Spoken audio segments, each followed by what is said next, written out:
सो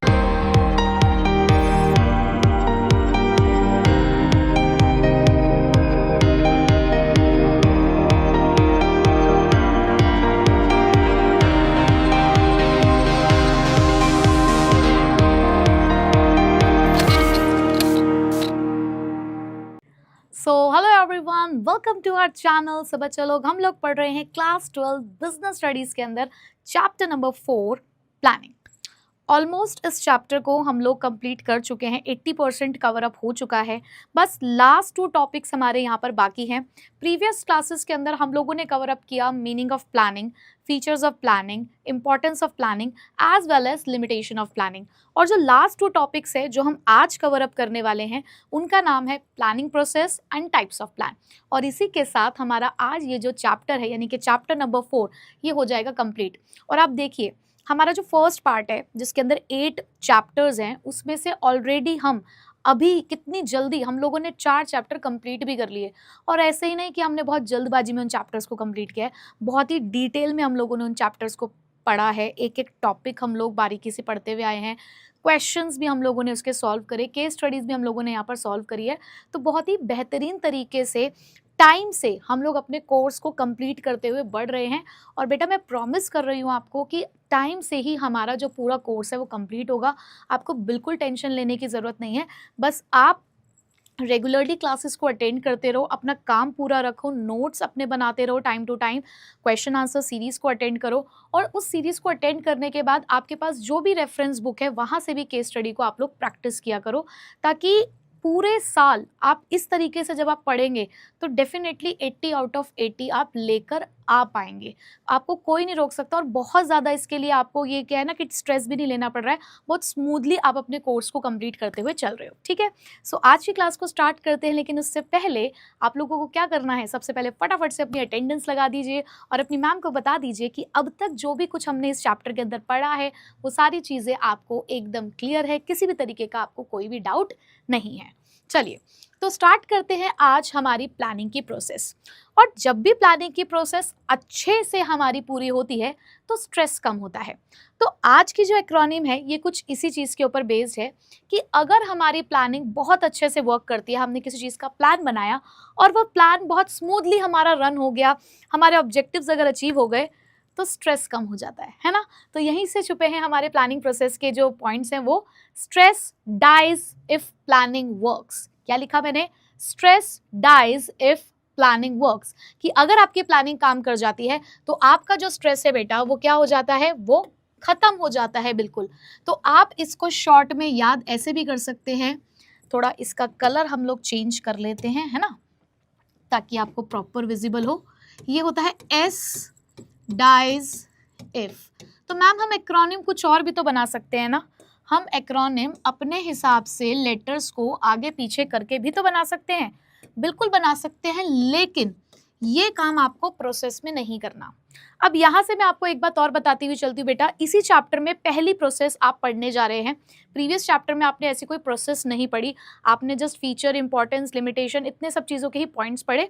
और उन पॉइंट्स के एक्रोनिम को आपने देखा भी होगा कि ऊपर नीचे पॉइंट्स थे, तो उससे कोई फर्क नहीं पड़ता। आप फीचर का पहला पॉइंट लिखें या दूसरा पॉइंट पहले लिखें, उससे कोई फर्क नहीं पड़ता। बट जब आप किसी भी प्रोसेस को एक्सप्लेन करते हो तो प्रोसेस हमेशा आपको सीरियल वाइज यानी कि एक सीक्वेंस में ही लिखनी होती है, क्योंकि अगर आप सीक्वेंस चेंज कर देंगे तो हमारा प्रोसेस खराब हो जाएगा। जो काम हमें पहले करना है वो पहले ही करना पड़ेगा। जैसे कि एक कपड़े को सिलना होता है तो उस कपड़े को सिलने से पहले कुछ स्टेप्स परफॉर्म किए जाते हैं। तो जो स्टेप अगर आप स्टेप्स बाद में परफॉर्म करोगे, पहले आप कपड़े को काट दोगे, उसको नापोगे बाद में, तो गड़बड़ हो सकती है ना। तो एक प्रॉपर एक सीक्वेंस होता है उस काम को करने का। लाइकवाइज जब भी हम यहाँ पर कोई भी प्रोसेस पढ़ेंगे तो उसके अंदर भी कुछ सीक्वेंस है जिसे हमें यहाँ पे मेंटेन करना है। तो जो भी आप एक्रोनिम बनाएंगे, अगर आप अपने हिसाब से बनाते हैं तो आप सीरियल चेंज नहीं करेंगे, सीक्वेंस चेंज नहीं करेंगे। तो मैंने भी इसीलिए ऐसे ही एक्रोनिम बनाई है जिसपे आपका सीक्वेंस चेंज नहीं हो रहा है। ठीक है जी, चलिए अब मैं आपको बताती हूँ इसके पॉइंट्स क्या क्या हैं। पहले पॉइंट्स लिख लेते हैं, उसके बाद आगे की कहानी को सुनेंगे। तो बेटा यहाँ पर एस से है, फटाफट से निकाल लो अपनी समरी नोटबुक और लिखना शुरू करो। एस से है हमारे पास सेटिंग ऑब्जेक्टिव्स, जो कि पहला प्रोसेस का पहला पॉइंट है। डी से है बेटा यहाँ पर हमारे पास डेवलपिंग प्लानिंग प्रेमिसेस, या सिर्फ डेवलपिंग प्रेमिसेस भी लिखोगे तो भी चलेगा। ठीक, उसके बाद आई से है हमारे पास identifying courses of action, identifying courses of action. E से है हमारे पास इवैल्यूएटिंग द ऑल्टरनेटिव्स। उसके बाद एस से है हमारे पास सिलेक्टिंग द ऑल्टरनेटिव। साथ साथ लिखोगे तो एक बार माइंड में फिट भी होंगे पॉइंट्स, तो इसलिए भी ज़रूरी है। आई का मतलब होता है फिर इम्प्लीमेंटिंग द प्लान। आई से क्या मतलब है हमारे पास? Implementing the plan.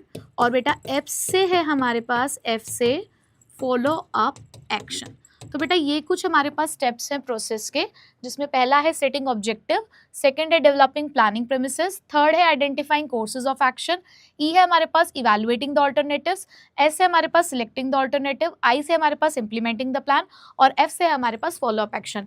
चाहो तो अगर लिख रहे हो तो फटाफट से वीडियो को पॉज करो और लिख लो पहले, या स्क्रीनशॉट ले लीजिए और बाद में आराम से लिख लीजिएगा।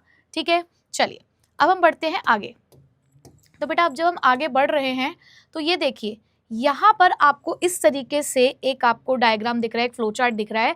तो ये भी मेरा एक रिकमेंडेशन है आप सभी लोगों के लिए, क्योंकि मुझे आपको प्रेजेंटेशन भी समझानी है टाइम टू टाइम कि आपको किस क्वेश्चन को किस तरीके से प्रेजेंट करना चाहिए। तो जब भी आप प्रोसेस को एक्सप्लेन करते हैं और 6 मार्क्स का आपके पास एक क्वेश्चन आया है, तो ऐसे में इस तरीके से आपको दिखाना चाहिए प्रोसेस को, जिससे क्या होगा कि जो एग्जामिनर आपका पेपर चेक कर रहा होगा वो इंप्रेस हो जाएगा, उसको लगेगा कि बच्चे को सब कुछ आता है, और कहीं ना कहीं यहीं पे half mark for the each heading आपको यहीं पे ही अलॉट हो जाएंगे। तो इस तरीके से आपको प्रेजेंटेशन करके आनी है जब भी आप प्रोसेस को एक्सप्लेन कर रहे हैं।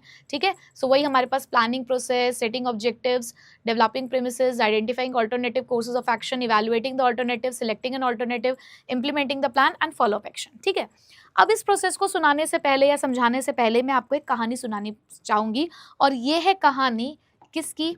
ये है कहानी चीकू की। ठीक है बेटा, तो ये चीकू की कहानी है जो आज आप मेरी जुबानी सुनने जा रहे हैं। तो पहले सुन लीजिए, आज थोड़ी सी कहानी पढ़ लेते हैं, उसके बाद अपने कंटेंट की तरफ चलेंगे। तो बेटा कहानी कुछ इस तरीके से है कि एक चीकू नाम का एक फार्मर था, एक छोटा सा फार्मर जो किसी एक गाँव में खेती बाड़ी का काम करता था, मतलब एक एग्रीकल्चर का काम करता था। लेकिन इस चीकू के जो सपने थे वो छोटे सपने नहीं थे, बहुत बड़े बड़े सपने देखा करता था, बहुत ही सपनों की दुनिया में रहा करता था। और कहीं ना कहीं इसके मन में एक बात थी कि मैं सिर्फ यही सब करने के लिए तो नहीं बना हूँ। उसके जो ड्रीम्स थे वो बहुत बड़े थे, वो बहुत आगे जाना चाहता था, वो खूब सारा पैसा कमाना चाहता था, वो एक सक्सेसफुल बिजनेसमैन बनना चाहता था। तो कहीं ना कहीं मुझे समझ में आ रहा है कि चीकू का ज़िंदगी में एक मकसद था, एक एम था, एक टारगेट था कि उसको खूब सारा पैसा कमाना था अपनी ज़िंदगी में, और कहीं ना कहीं वो एक बहुत बड़ा बिजनेसमैन भी बनना चाहता था। बट सिर्फ खेतीबाड़ी का काम करके उसके पास इतना सारा पैसा कहाँ से आता? तो कहीं ना कहीं उसके दिमाग में चल रहा था कि क्या कर सकते हैं। तो उसने एक शो के बारे में सुना था जिसका नाम था केबीसी। और हालांकि जो चीकू था वो बहुत इंटेलिजेंट भी था, बचपन से उसको पढ़ाई का भी बहुत शौक रहा था, हमेशा अपने स्कूल में फर्स्ट आना। बट वही थोड़ी सी फैमिली कंडीशन सही नहीं थी, इस वजह से बहुत ज़्यादा हायर एजुकेशन परस्यू नहीं कर पाया। लेकिन तब भी उसने पढ़ना लिखना नहीं छोड़ा था, और उसका नॉलेज लेवल, जनरल नॉलेज तो वाह भाई वाह। तो ऐसे में उसे किसी ने बताया कि एक केबीसी यानी कि कौन बनेगा करोड़पति नाम का एक शो होता है, जहाँ पर अगर आपके अंदर स्किल्स है, अगर आपकी जनरल नॉलेज बहुत अच्छी है और आप बहुत इंटेलिजेंट है, तो आप चाहें तो इसमें ट्राई कर सकते हैं। तो बस लग गया हमारा चीकू इसी काम में, और उसने खूब मेहनत करी और खूब तैयारी करी उस शो में एंटर करने की, और हॉट सीट पे जाकर जो हमारे चीकू जी हैं वो बैठ गए। और बैठे बैठे उन्होंने लगातार सही बढ़िया बढ़िया जवाब देकर 50 लाख रुपए कमा लिए। वाह भाई वाह, चीकू कितना हमारा देखो कितना टैलेंटेड था कि जाकर एक छोटे से गांव से, एक छोटे से कस्बे से निकलकर एक छोटा सा किसान जब केबीसी की कुर्सी पे बैठा तो 50 लाख रुपए लेकर अपने गांव में वापस आया। ठीक है, चलो जी, पैसे तो मिल गए। अब चीकू के माइंड में था कि पैसे तो मैंने कमा लिए हैं, अब क्या करना है इन पैसों का, क्या कर सकते हैं? अगर मैं कोई एक बिजनेस खोलता हूँ तो वो बिजनेस क्या सच में जो मेरा ड्रीम है, जो मैं सोचता हूँ कि मुझे एक बहुत बड़ा आदमी बनना है, मेरा एक बहुत बड़ा बंगला हो, एक अच्छी सी गाड़ी हो मेरे पास, और वो सारे ऐशो आराम हो मेरे पास जो मैं चाहता हूँ, तो क्या ये पॉसिबल हो पाएगा? क्या सिर्फ बिजनेस करके ये पॉसिबल हो पाएगा, या कहीं ना कहीं इस पैसे को मुझे कहीं और भी इन्वेस्ट करना चाहिए, या अलग अलग प्रपोजल्स के अंदर मुझे इस पैसे को बांट देना चाहिए और अलग अलग जगह से मुझे इनकम को जनरेट करना चाहिए? तो कुछ इस तरीके की चीज़ें अपने माइंड में वो सोच रहा था अपने ऑब्जेक्टिव के बेसिस पर कि मुझे एक बहुत बड़ा आदमी बनना है, और मुझे सक्सेसफुल बिजनेसमैन का जो एक टाइटल है वो मुझे वो गेन करना है, उसके लिए इस पैसे का अगर मैं इस्तेमाल करता हूँ अलग अलग तरीके से, तो फ्यूचर में क्या क्या हो सकता है, वो उन सब चीज़ों के बारे में सोच रहा था। चलो जी ठीक है। अब उसने सोचा कि बिजनेस तो मुझे करना है, पर किस चीज़ का बिजनेस करना है, वो कौन कौन से रास्ते हैं मेरे पास जिसकी हेल्प से मैं बहुत सारा पैसा भी कमा सकता हूँ और एक अच्छा बिजनेस भी कर सकता हूँ। तो उसने देखा कि कहीं ना कहीं वो एग्रीकल्चर के कामों में लगा हुआ था। तो उसको लगता था कि अगर मैं किसी फूड के बिजनेस में जाऊं, यानी कि कोई एक फूड कंपनी खोलूं, तो शायद ये मेरे लिए फायदेमंद हो सकता है, क्योंकि मुझे इसके बारे में बहुत सारी जानकारी भी है। फिर उसने सोचा कि कहीं ना कहीं हो सकता है फूड के बिजनेस से मुझे इतना पैसा ना मिले, तो क्या मैं डेयरी प्रोडक्ट्स की तरफ जाऊं, एक डेयरी फार्म खोल लूं अपना, या फिर मैं कहीं ना कहीं पोल्ट्री फार्मिंग की तरफ जाऊं। तो इस तरीके से वो बहुत सारे रास्ते ढूंढ रहा था पैसे कमाने के, कि किस में पैसा ज़्यादा है, किस में पैसा कम है। तो ये सारे रास्ते पहले तो उसने खोजे। रास्ते खोजने के बाद अब सारा काम तो नहीं कर सकता था, किसी एक ही काम को उसको शुरुआत करनी थी। तो उसने ये देखना शुरू किया कि फूड कंपनी खोलता हूँ, उसमें फ़ायदे नुकसान कितने हैं, डेयरी फार्मिंग करता हूँ, उसमें फ़ायदे नुकसान कितने हैं, पोल्ट्री फार्मिंग करता हूँ, उसमें फ़ायदे नुकसान कितने हैं। तो वो सारी चीज़ों को उसने एनालाइज किया, हर एक के कुछ ना कुछ पॉजिटिव नेगेटिव चीज़ों को वो ढूंढ रहा था। और आखिरकार उसने एक फाइनल डिसीजन लिया और फूड कंपनी खोलने का उसने डिसीजन ले लिया, सिलेक्ट कर लिया कि अब मुझे फूड कंपनी खोलनी है। और जैसे ही उसने सिलेक्ट किया, उसके ऊपर उसने काम करना शुरू कर दिया। पैसे उसके हाथ में आ ही गए थे, उसने जगह ली, जगह लेने के बाद वो उसके ऊपर क्या कर रहा है, जो भी उसको रॉ मटेरियल चाहिए उससे इकट्ठा कर रहा है, स्टाफ रख रहा है, उसका काम शुरू हो चुका है। लेकिन उसने फूड कंपनी खोल के सिर्फ छोड़ ही नहीं दी, वो टाइम टू टाइम इसमें चेक करता था कि जो मेरा सपना है, क्या मैं उस सपने की तरफ बढ़ भी रहा हूँ। मैंने डिसीजन तो ले लिया है कि मुझे फूड कंपनी खोलनी है और मैंने खोल भी ली है, पर क्या सब कुछ सही हो रहा है, क्या काम वैसे ही हो रहा है जैसे मैंने सोचा था। तो टाइम टू टाइम वो उस चीज़ को देखता रहता था। और आखिरकार इतनी कड़ी मेहनत के बाद एक दिन सच में हमारे चीकू को बिजनेसमैन ऑफ द ईयर का अवार्ड मिला और उसके सपने पूरे हो गए। अब ये जो कहानी है मैडम, आपने हमें क्यों सुनाई? बेटा कहानी सुना रही हूँ मैं, कोई भी बात आपको पता है यहाँ पर ऐसे तो नहीं बताती हूँ। यही कहानी हमेशा तुम्हें याद दिलाएगी प्लानिंग प्रोसेस की, क्योंकि हमारे चीकू ने यहाँ पर प्लानिंग प्रोसेस को बहुत अच्छे से इस्तेमाल किया। जहाँ पर जब मैंने आपको ये बात बोली कि चीकू का एक सपना था कि उसे बहुत बड़ा बिजनेसमैन बनना था, उसको बहुत सारा पैसा कमाना था, खूब ऐशो आराम से उसको जीना था, तो वो था उसका ऑब्जेक्टिव। और उसी ऑब्जेक्टिव के बेसिस पर जब वो अपने फ्यूचर के बारे में सोच रहा था कि इस पैसे को अगर मैं इस तरीके से अलग अलग जगह पर इन्वेस्ट करता हूँ या बिजनेस में लगाता हूँ तो क्या हो सकता है, तो वो फ्यूचर के बारे में जब वो अजम्पशन लगा रहा था, तो वो थी उसकी डेवलपिंग प्रेमिसेस। उसी के साथ साथ जब उसने सोचा कि पैसे कमाने के लिए जो बिजनेसेस हैं वो कौन कौन से अलग अलग तरीके के बिजनेस हैं, पोल्ट्री फार्मिंग, डेयरी फार्मिंग और उसका फूड कंपनी, तो बेटा वहाँ वो कोर्सेज ऑफ एक्शन को आइडेंटिफाई कर रहा था, अपने रास्तों को खोज रहा था। उसके बाद जब उसने देखा सभी के पॉजिटिव और नेगेटिव पॉइंट्स को, तो उसने हर एक रास्ते को इवैल्यूएट किया। और जब उसने फूड कंपनी खोलने का डिसीजन ले लिया, तो वहां पर उसने सिलेक्ट कर लिया था ऑल्टरनेटिव। खोलने के बाद putting the plan into action, यानी कि जो उसने सोचा था उसके ऊपर काम करना जब शुरू किया, तो इम्प्लीमेंटिंग द प्लान। और आखिर में जब वो टाइम टू टाइम चेक कर रहा था अपने बिजनेस को, तो वो था फॉलो अप एक्शन। तो चीकू की कहानी से आपको प्रोसेस कहीं हद तक समझ तो आ चुकी होगी, पर थोड़ा सा मैं आपको यहाँ पर डिटेल में बताना चाहूंगी इस प्रोसेस को, और यहाँ एक रियल लाइफ एग्जाम्पल भी मैं आपको दूंगी। ठीक है, चलिए। तो बेटा सबसे पहला पॉइंट हमारा यहाँ पे सेटिंग ऑब्जेक्टिव, जैसे कि अभी मैंने आपको बताया। तो ये पॉइंट क्या कहता है, this is the foremost step in setting objective, यानी कि किसी भी प्लानिंग प्रोसेस के अंदर जो पहला स्टेप है वो क्या है, सेटिंग ऑब्जेक्टिव। ऑब्जेक्टिव्स में be set for the entire organization, और ये ऑब्जेक्टिव्स आप अपने पूरे ऑर्गेनाइजेशन के लिए सेट कर सकते हो, हर एक डिपार्टमेंट के लिए सेट कर सकते हो, हर एक यूनिट के लिए सेट कर सकते हो जो ऑर्गेनाइजेशन के अंदर वर्क कर रही है। क्या स्पेसिफाई करता है आपका ऑब्जेक्टिव या गोल?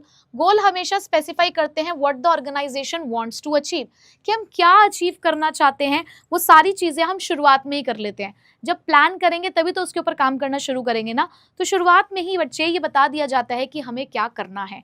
जैसे कि किसी एक कंपनी का ऑब्जेक्टिव है कि उसको सेल बढ़ानी है 20% से, तो उसने सबके सामने ये एक बात रख दिया कि देखो भाई, इस साल हम लोगों को सेल्स बढ़ानी है, इस महीने हम लोगों को सेल्स बढ़ानी है 20% से।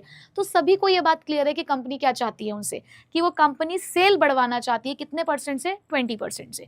ठीक, and the objective should be clearly stated for all the departments, units and the employ.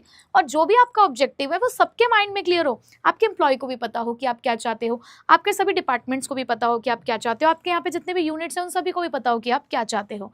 ठीक है, so if the end result is clear, it becomes easier to work towards the goal. क्योंकि अगर and result clear होगा तो आप अपने goals की तरफ आगे बढ़ सकते हैं सही से और उसके ऊपर काम कर सकते हैं।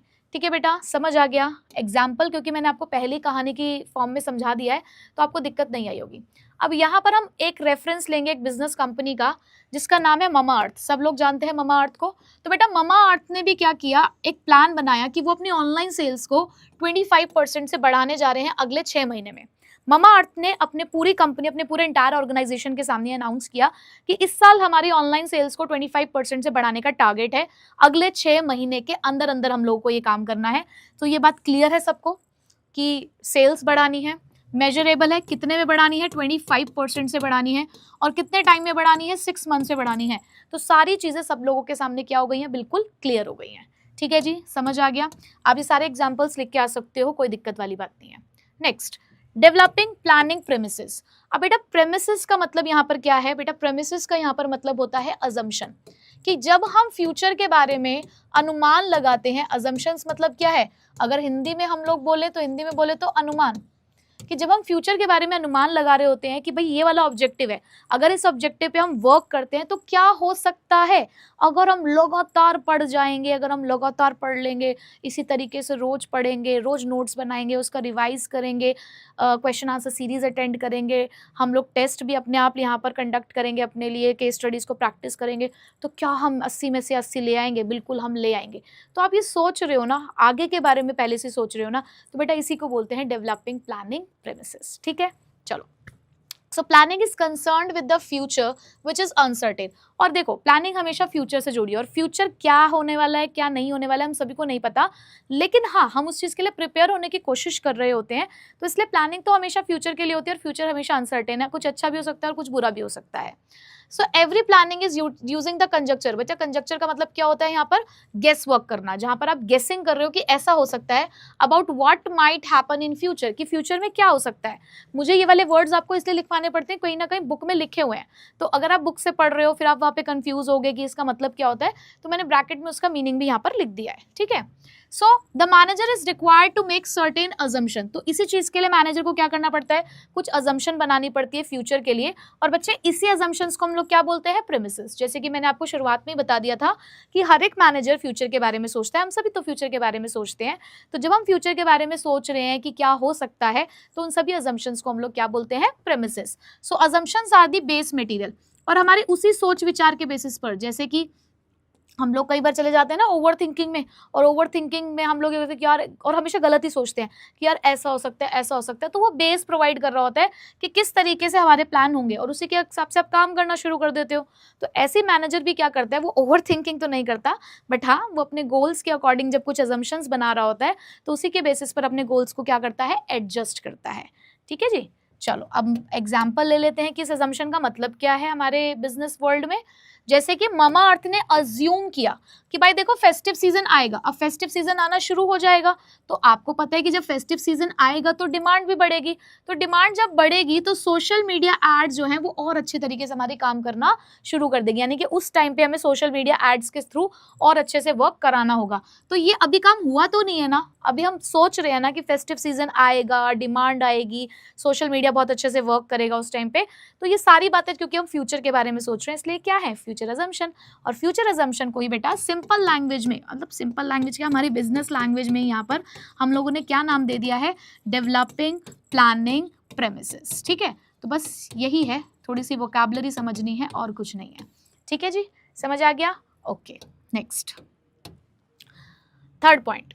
अब देखो हम लोगों ने ऑब्जेक्टिव सेट कर लिया, हम लोगों ने अजम्पशंस बना ली, अब हमें देखना है कि ये गोल कैसे अचीव होगा, वो कौन से रास्ते हैं जिसकी हेल्प से आप इन गोल्स को अचीव कर पाओगे। तो बेटा यहाँ पर अब हम आइडेंटिफाई करेंगे कुछ ऑल्टरनेटिव कोर्सेज ऑफ एक्शन, यानी कि रास्ते ढूंढना शुरू करेंगे। तो बेटा यहाँ पे क्या हुआ कि once the objectives are set, कि जब एक बार आपका ऑब्जेक्टिव सेट हो गया, आपने उसके बेसिस पर अजम्पशंस भी बना ली, then the next step would be to act upon them. अब क्या करना है, अब आगे उसके ऊपर काम करना शुरू करना है। अब काम करना शुरू करने के लिए क्या करना होगा, alternative courses should be identified. आपको अब रास्ते ढूंढने होंगे कि उस ऑब्जेक्टिव को आप कैसे हासिल कर सकते हो, वो कौन से रास्ते हैं जो आपकी मदद करेंगे उस ऑब्जेक्टिव तक पहुंचने के लिए। So the courses of action में be taken could be either routine और इनोवेटिव। अब ये रास्ते ऐसे भी हो सकते हैं कि देखो अब तक हम लोग काम करते आ ही रहे हैं, तो कुछ पुराने रास्तों का भी आप इस्तेमाल कर सकते हो कि जो आप रूटीन वे में इस्तेमाल करते ही हो, या कुछ आप नया भी सोच सकते हो, है ना। अब जैसे कि नया सोचने का क्या मतलब होता है कि आप ऑलरेडी एक मेथड ऑफ प्रोडक्शन इस्तेमाल करते थे, ठीक है, सपोज करो पहले आप मशीन पे काम कराते थे, अब आपको लगता है कि क्यों ना हम एक काम करें, हम लोग इस बार ये काम लेबर से करवा के देखते हैं, क्या पता उससे कॉस्ट कटिंग हो जाए। भाई मशीन है, काफ़ी महंगी मशीन है, इसके मेंटेनेंस में बहुत पैसा खर्च होता है, तो एक काम करते हैं इस बार मशीनों से काम नहीं कराते हैं, इस बार लेबर बढ़ाते हैं, और लेबर कहीं हद तक हमें लग रहा है कि जो मशीन है उससे सस्ती पड़ेगी और कॉस्ट कटिंग हो जाएगी हमारी, तो लेट्स सी ये वाला मेथड इस बार इस्तेमाल करके देखते हैं। तो कोई आप इनोवेटिव अलग से मेथड भी यूज कर सकते हो, या जिस पे आप ऑलरेडी वर्क करते आए हो उन मेथड्स को भी यहाँ पर दोबारा से कंसिडर कर सकते हो। ठीक है, बस काम क्या करना है, रास्ते ढूंढने हैं कि कैसे ऑब्जेक्टिव अचीव होगा, कैसे सेल्स बढ़ेगी, उसके बारे में सोचना है। नेक्स्ट, अब एग्जाम्पल क्या है, अब देखो उन्हें पता था कि फेस्टिव सीजन के टाइम पर डिमांड बढ़ेगी, 25% सेल को बढ़ाना भी है, ये उनका ऑब्जेक्टिव है। अब उस ऑब्जेक्टिव को अचीव करने के लिए मामाअर्थ ने क्या क्या सोचे, क्या क्या रास्ते निकाले। उन्होंने कहा कि हम इन्फ्लुएंसर मार्केटिंग करा सकते हैं, या हम अपने वेबसाइट पे हैवी डिस्काउंट और दिखा सकते हैं कि अब से हम बहुत ज़्यादा डिस्काउंट देंगे, या एक नया प्रोडक्ट भी हम लॉन्च कर सकते हैं। तो यहाँ देखो उन्होंने काम करने के लिए, अपनी सेल को 25% से इंक्रीज करने के लिए ये मल्टीपल ऑप्शन उन्होंने सोचे, उनके माइंड में ये मल्टीपल चीज़ें आई कि ये काम हम लोग यहाँ पर कर सकते हैं।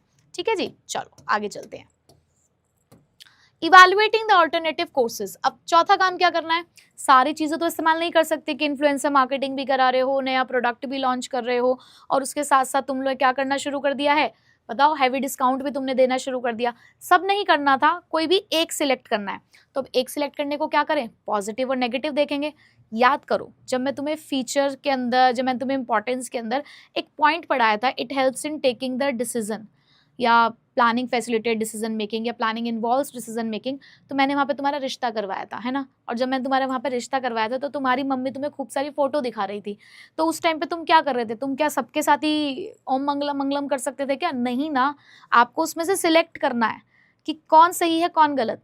तो उसके अंदर आप देख रहे होते ना, आप किसी की क्वालिफिकेशन देखते हो, तो किसी को गोरा मोटा पतला काला, किसी का रंग रूप देख रहे होते हो, किसी का फैमिली बैकग्राउंड देख रहे होते हो, किसी की जॉब प्रोफाइल आप लोग देख रहे होते हो।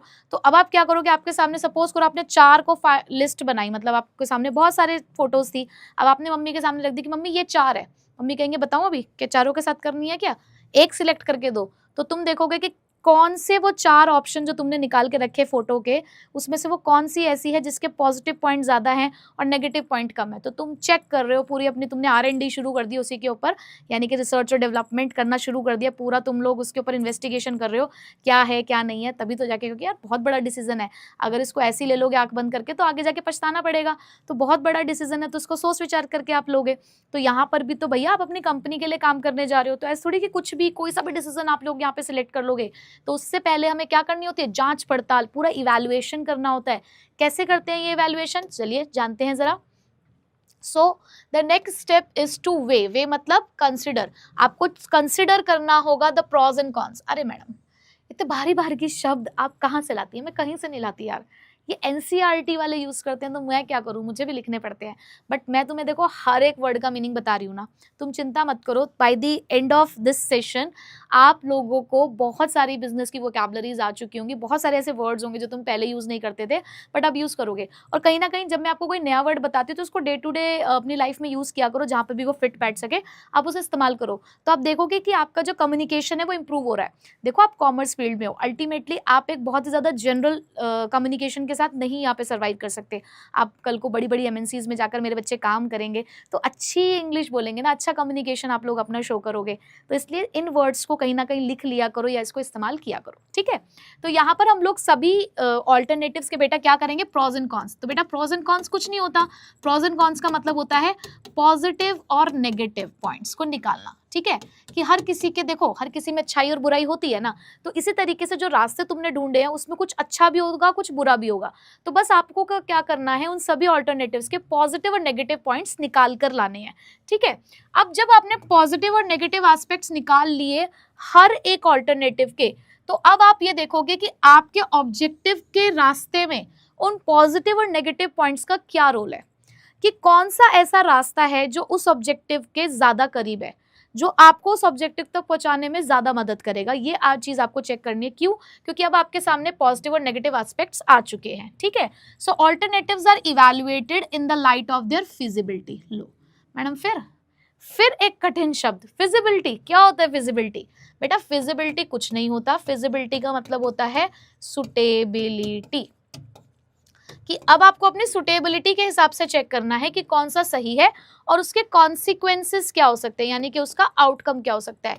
कि अगर आपने एक कोर्सेज ऑफ एक्शन यानी कि सिलेक्ट कर लिया अपनी सुटेबिलिटी के हिसाब से, तो कल को उसका क्या रिजल्ट आएगा, क्या आउटकम आएगा, वो सारी चीजें आपको यहाँ पर इवैल्यूएट करनी है। कि आज अगर आपने ये डिसीजन ले लिया, आज डिसीजन ले लिया, ये सोच के करो कि आज आपने ये डिसीजन ले लिया है और ये डिसीजन आपको फ्यूचर में कैसे इम्पैक्ट करेगा, फ्यूचर में इसका क्या रिजल्ट हो सकता है, वो आज ही आपको सोचना है। और वो काम हम कहाँ कर रहे होते हैं? इवैल्यूएशन की स्टेज पर। ठीक है जी, चलो अब देखो जरा आगे ममाअर्थ ने क्या किया। ममाअर्थ ने चेक किया कि अगर हम इन्फ्लुएंसर मार्केटिंग करते हैं तो इन्फ्लुएंसर कैंपेन की मार्केटिंग में कितनी कॉस्ट आएगी, मतलब वो कितना पैसा लेगा हमसे। इम्पैक्ट ऑफ डिस्काउंट, अब जैसे कि इन लोगों ने, ममाअर्थ वालों ने, कल को मैं बन गई सेलिब्रिटी, उन्होंने मुझे हायर किया कि मैम चलिए हमारा प्रोडक्ट को आप प्रमोट कर दीजिए, तो मुझसे कॉस्ट पूछना चाह रहे हैं कि मैम आप कितनी चार्ज करेंगे अपनी फीस हमारे प्रोडक्ट को प्रमोट करने के लिए। तो बहुत महंगा पड़ेगा मुझे लगता है कि मुझे हायर करना इनके लिए, है ना। क्यों भाई, तुम्हारी दुआ से अगर मैं पहुंच गई कल को कहीं आगे तो आ जाएंगे ना ये सारे लोग मेरे पास अपने प्रोडक्ट को प्रमोट कराने के लिए। तो लेट्स सी कि कितनी कॉस्ट इनको पड़ने वाली है। ठीक है, उसके बाद डिस्काउंट देंगे अगर ये ज़्यादा से ज़्यादा, तो उसके प्रॉफिट पे उसका क्या इम्पैक्ट पड़ेगा, और अगर एक नया प्रोडक्ट लॉन्च करते हैं तो कितना टाइम लग सकता है। तो यहाँ पर ये हर एक पॉइंट के बेटा क्या देख रहे हैं, हर एक ऑप्शन के पॉजिटिव और नेगेटिव पॉइंट्स। ठीक है, चलो आगे चलते हैं। नेक्स्ट, अब आता है the real point of decision making, यानी कि यहाँ पर हमें एक ऑल्टरनेटिव को चूज करना है। So this is the real point of decision making, जहां पर आप अपने बेस्ट प्लान को अडॉप्ट करोगे और उस पर काम करना शुरू कर दोगे अगले स्टेप के अंदर। लेकिन उसको अडॉप्ट हमें यहीं पे करना है। तो प्लान कैसा होना चाहिए, ये एक हमारे पास इंपॉर्टेंट की लाइन है जिसको जब आप नोट्स बनाएंगे तो हाईलाइट करेंगे कि जो आइडल प्लान होता है, जो बेस्ट प्लान होता है, वो कैसा होता है बेटा। वो कैसा होता है? वो होता है the most feasible, profitable, with least negative consequences. कैसा होता है एक अच्छा प्लान? Most feasible. फिजिबल का मतलब मैंने अभी आपको क्या बताया कि वो प्लान कैसा होना चाहिए? द मोस्ट सुटेबल, सुटेबल होना चाहिए, प्रॉफिटेबल होना चाहिए, और जिसके नेगेटिव पॉइंट्स, नेगेटिव आउटकम्स कम हो, ऐसा प्लान जो होगा उसको हम सिलेक्ट कर लेंगे। अब इसको सिलेक्ट करने के लिए हमने क्या किया होगा? तो बेटा ऐसे में मैनेजर ने अप्लाई किया होगा द परमुटेशन एंड कॉम्बिनेशन। फिर से मैडम, परमुटेशन कॉम्बिनेशन। बेटा परमुटेशन कॉम्बिनेशन कहीं ना कहीं आप लोगों ने वर्ड सुना होगा, उन बच्चों ने जरूर सुना होगा जिनके पास क्लास 11th में मैथमेटिक्स थी, मतलब जिनके पास मैथमेटिक्स सब्जेक्ट है, उन्होंने परमुटेशन कॉम्बिनेशन सुना होगा क्योंकि उनका एक प्रॉपर चैप्टर होता है। बेटा परमुटेशन और कॉम्बिनेशन ना एक टेक्निक है। ठीक है, किस तरीके की टेक्निक है? जहां पर हमें अरेंजमेंट्स और सिलेक्शन करने में हेल्प करते हैं। परमुटेशन जहाँ पर अरेंजमेंट्स में मदद करता है, वहीं पे कॉम्बिनेशन हमारा सिलेक्शन में मदद करता है। तो एक मैनेजर अपने इस टेक्निक का इस्तेमाल करता है उस प्लान को सिलेक्ट करने के लिए। तो अगर आप इस लाइन को नहीं लिखेंगे तो कोई दिक्कत वाली बात नहीं है, आप इसको ऐसे भी लिख सकते हैं, the manager will have to apply some techniques to select the best possible courses of action. ठीक है, बट अगर याद कर लेंगे तो उसमें भी कोई बुराई नहीं है। ठीक है, मुझे तो आपको सब कुछ बताकर चलना है। ठीक है, तो इस तरीके से प्लान को सिलेक्ट किया जाता है। नाउ लेट्स सी ममाअर्थ ने क्या किया, क्या उन्होंने मुझे हायर किया या नहीं किया, चलो देख लेते हैं।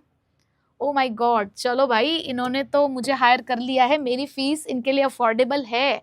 सो they decide to go with the influencer marketing on the Instagram. तो इन्होंने मुझे हायर कर लिया कि भाई अब तो हम इन्फ्लुएंसर मार्केटिंग ही कराएंगे, क्योंकि वही सबसे सस्ती पड़ रही थी। ठीक है, तो यहाँ पर मोस्ट इफेक्टिव चॉइस उन्होंने ले ली है कि इन्फ्लुएंसर मार्केटिंग कराना उनके लिए सबसे ज़्यादा क्या रहेगा, बेनिफिशियल रहेगा। ओके, तो let's work on this alternative now. तो अब हमें क्या करना है, प्लान के ऊपर वर्क करना शुरू करना है, इम्प्लीमेंटिंग द प्लान। तो बेटा इम्प्लीमेंटिंग द प्लान का मतलब क्या होता है? It is concern with putting the plan into action, कि आपने जो सोचा अब उसके ऊपर वर्क करना आपको शुरू कर देना है, and doing what is required. अब वो काम करो जो जरूरी है, जो सोच रहे हो अब उसके ऊपर काम करना शुरू कर दो।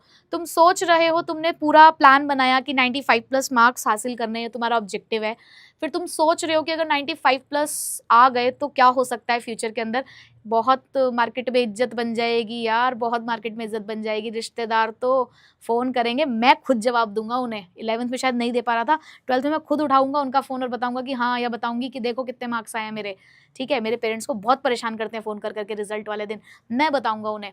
प्लस मम्मी पापा अलग खुश, पार्टी ऑर्गेनाइज कर रहे हैं, कहीं भी जाने दे रहे हैं, घूमने दे रहे हैं, सब कुछ दिलवा रहे हैं, अजम्पशन बना रहे हो। अब वो 95 प्लस कैसे आएंगे, तुमने उसके लिए आइडेंटिफाई किया कौन कौन से रास्ते हैं। रेगुलरली पढ़ूं या आगे पीछे वालों को मना लूँ कि पूरे साल वो पढ़ाई करें, उसका फ़ायदा मैं उठाऊं, या फिर देखता हूँ थोड़ा पढ़ लूँ थोड़ा नहीं पढ़ूँ, लास्ट में पढ़ लूँगा, लास्ट के 3 महीने में। तो वो कौन सा रास्ता है जो तुम्हें 95 प्लस दिलवाएगा।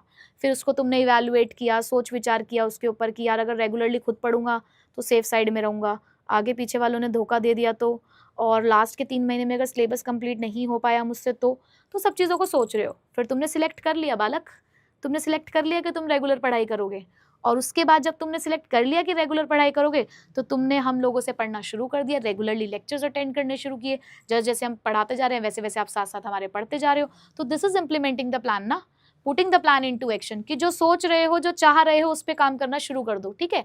जैसे कि अगर किसी का प्लान है कि उनको प्रोडक्शन इंक्रीज करना था, तो प्रोडक्शन इंक्रीज कैसे होगा, उसके लिए उन्होंने ज़्यादा लेबर, ज़्यादा मशीनरी को यहाँ पर रखना शुरू कर दिया। तो ये स्टेप आपको ये बताता है कि आपको अगर अपना ऑब्जेक्टिव पूरा करना है प्रोडक्शन इंक्रीज करने का, तो आपको लेबर अरेंज करनी पड़ेगी, मशीनरी खरीदनी पड़ेगी, ठीक है। तो चलो भाई, आप लोगों ने काम तो करना शुरू कर दिया, बट हमारे मामा अर्थ वालों ने क्या किया, let's see. So they sign up the top influencer to create the content and start the campaign. लो जी भाई, तुम्हारी मैडम को, तुम्हें तो यार खुशी होनी चाहिए, तुम्हें खुशी नहीं हो रही है क्या, हैं? खुशी हो रही है तो कमेंट में बताओ ना कि खुशी हो रही है मैडम।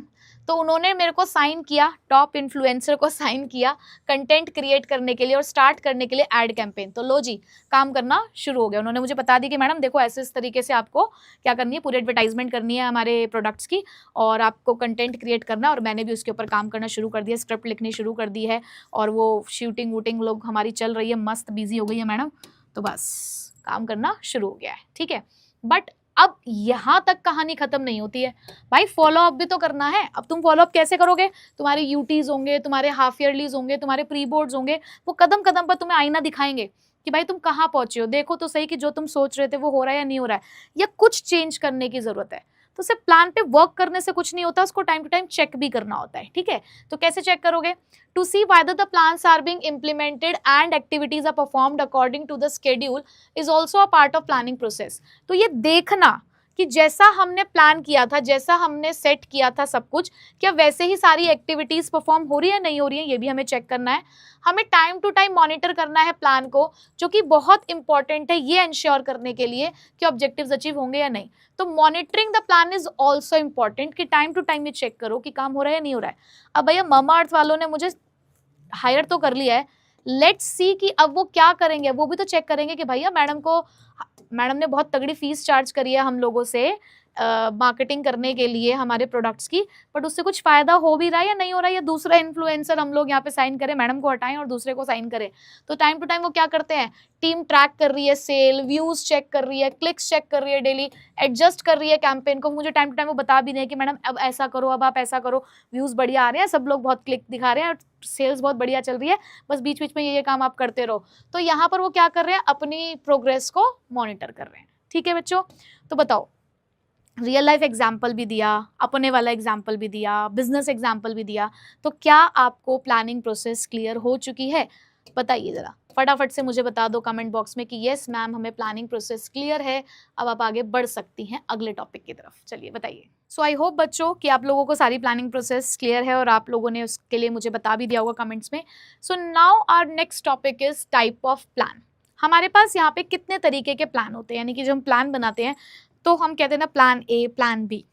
तो ये जो प्लान है हमारे पास, इनके नाम है। कुछ ऐसे प्लान होते हैं जो एक बार इस्तेमाल किया तो दूसरी बार इस्तेमाल नहीं हो सकता, और कुछ ऐसे प्लान होते हैं जिसको आप बार बार इस्तेमाल कर सकते हो। जैसे कि अब क्या हुआ कि आपकी मैम कॉपी चेकिंग के लिए मांगती है ना, तो आपके पास एक बहुत ही सीधी सादी मैडम इस बार आपको मिल गई और आप लोगों ने क्या कर दिया, उनको परेशान करना शुरू कर दिया। मैम जब भी कहते हैं कि बेटा आओ कॉपी चेक कराओ, तो आप उनके सामने एक भोली सी सूरत लेकर जाते हैं और ये कहते हैं कि ma'am we are very sorry, आज तो हम लोग कॉपी नहीं लेकर आए हैं, बट मैम हमने काम पूरा कर लिया है।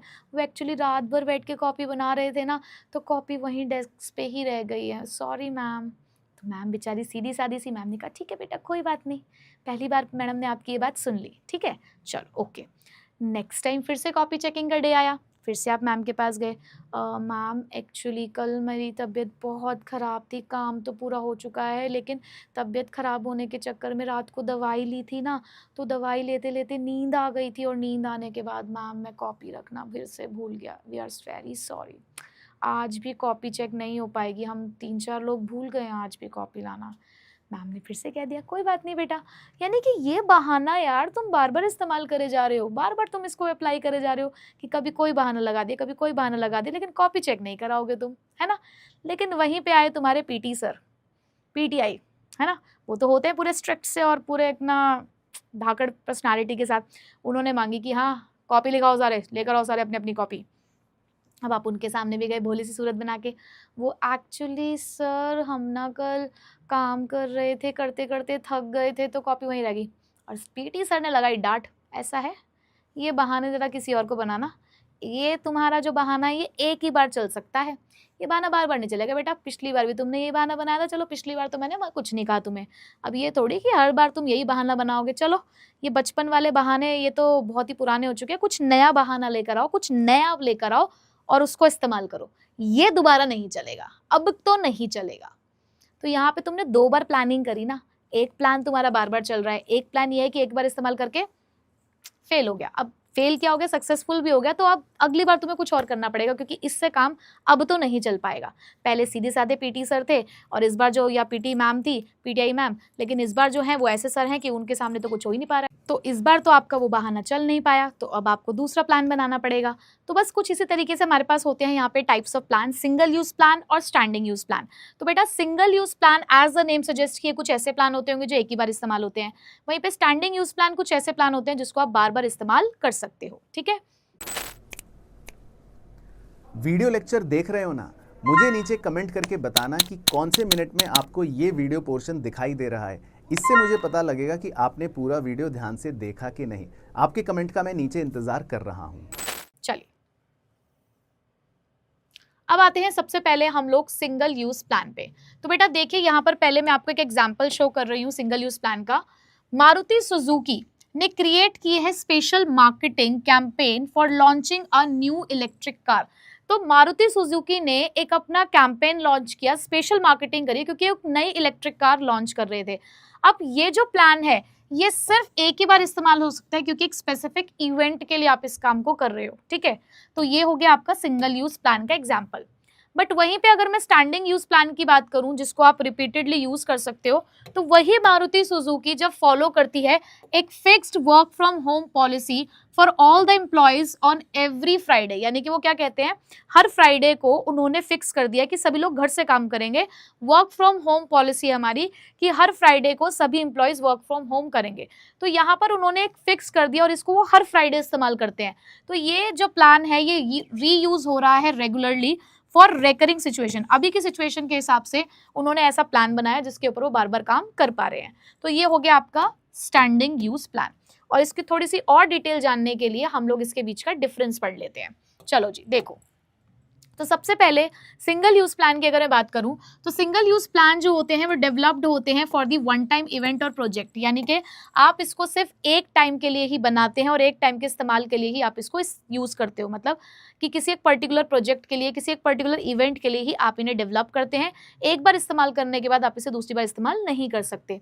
वहीं पे जो स्टैंडिंग प्लान होते हैं वो ऐसी एक्टिविटीज के लिए होते हैं जो आपकी रेगुलरली होती रहती है over a period of time. यानी कि ऐसी एक्टिविटी जो बार बार आप करो, जैसे कि वो हर फ्राइडे को वर्क फ्रॉम होम करे तो ये चीज बार बार की जा सकती है, ठीक है। उसके बाद सेकंड हमारे पास डिफरेंस क्या है, रेकरिंग और नॉन रेकरिंग।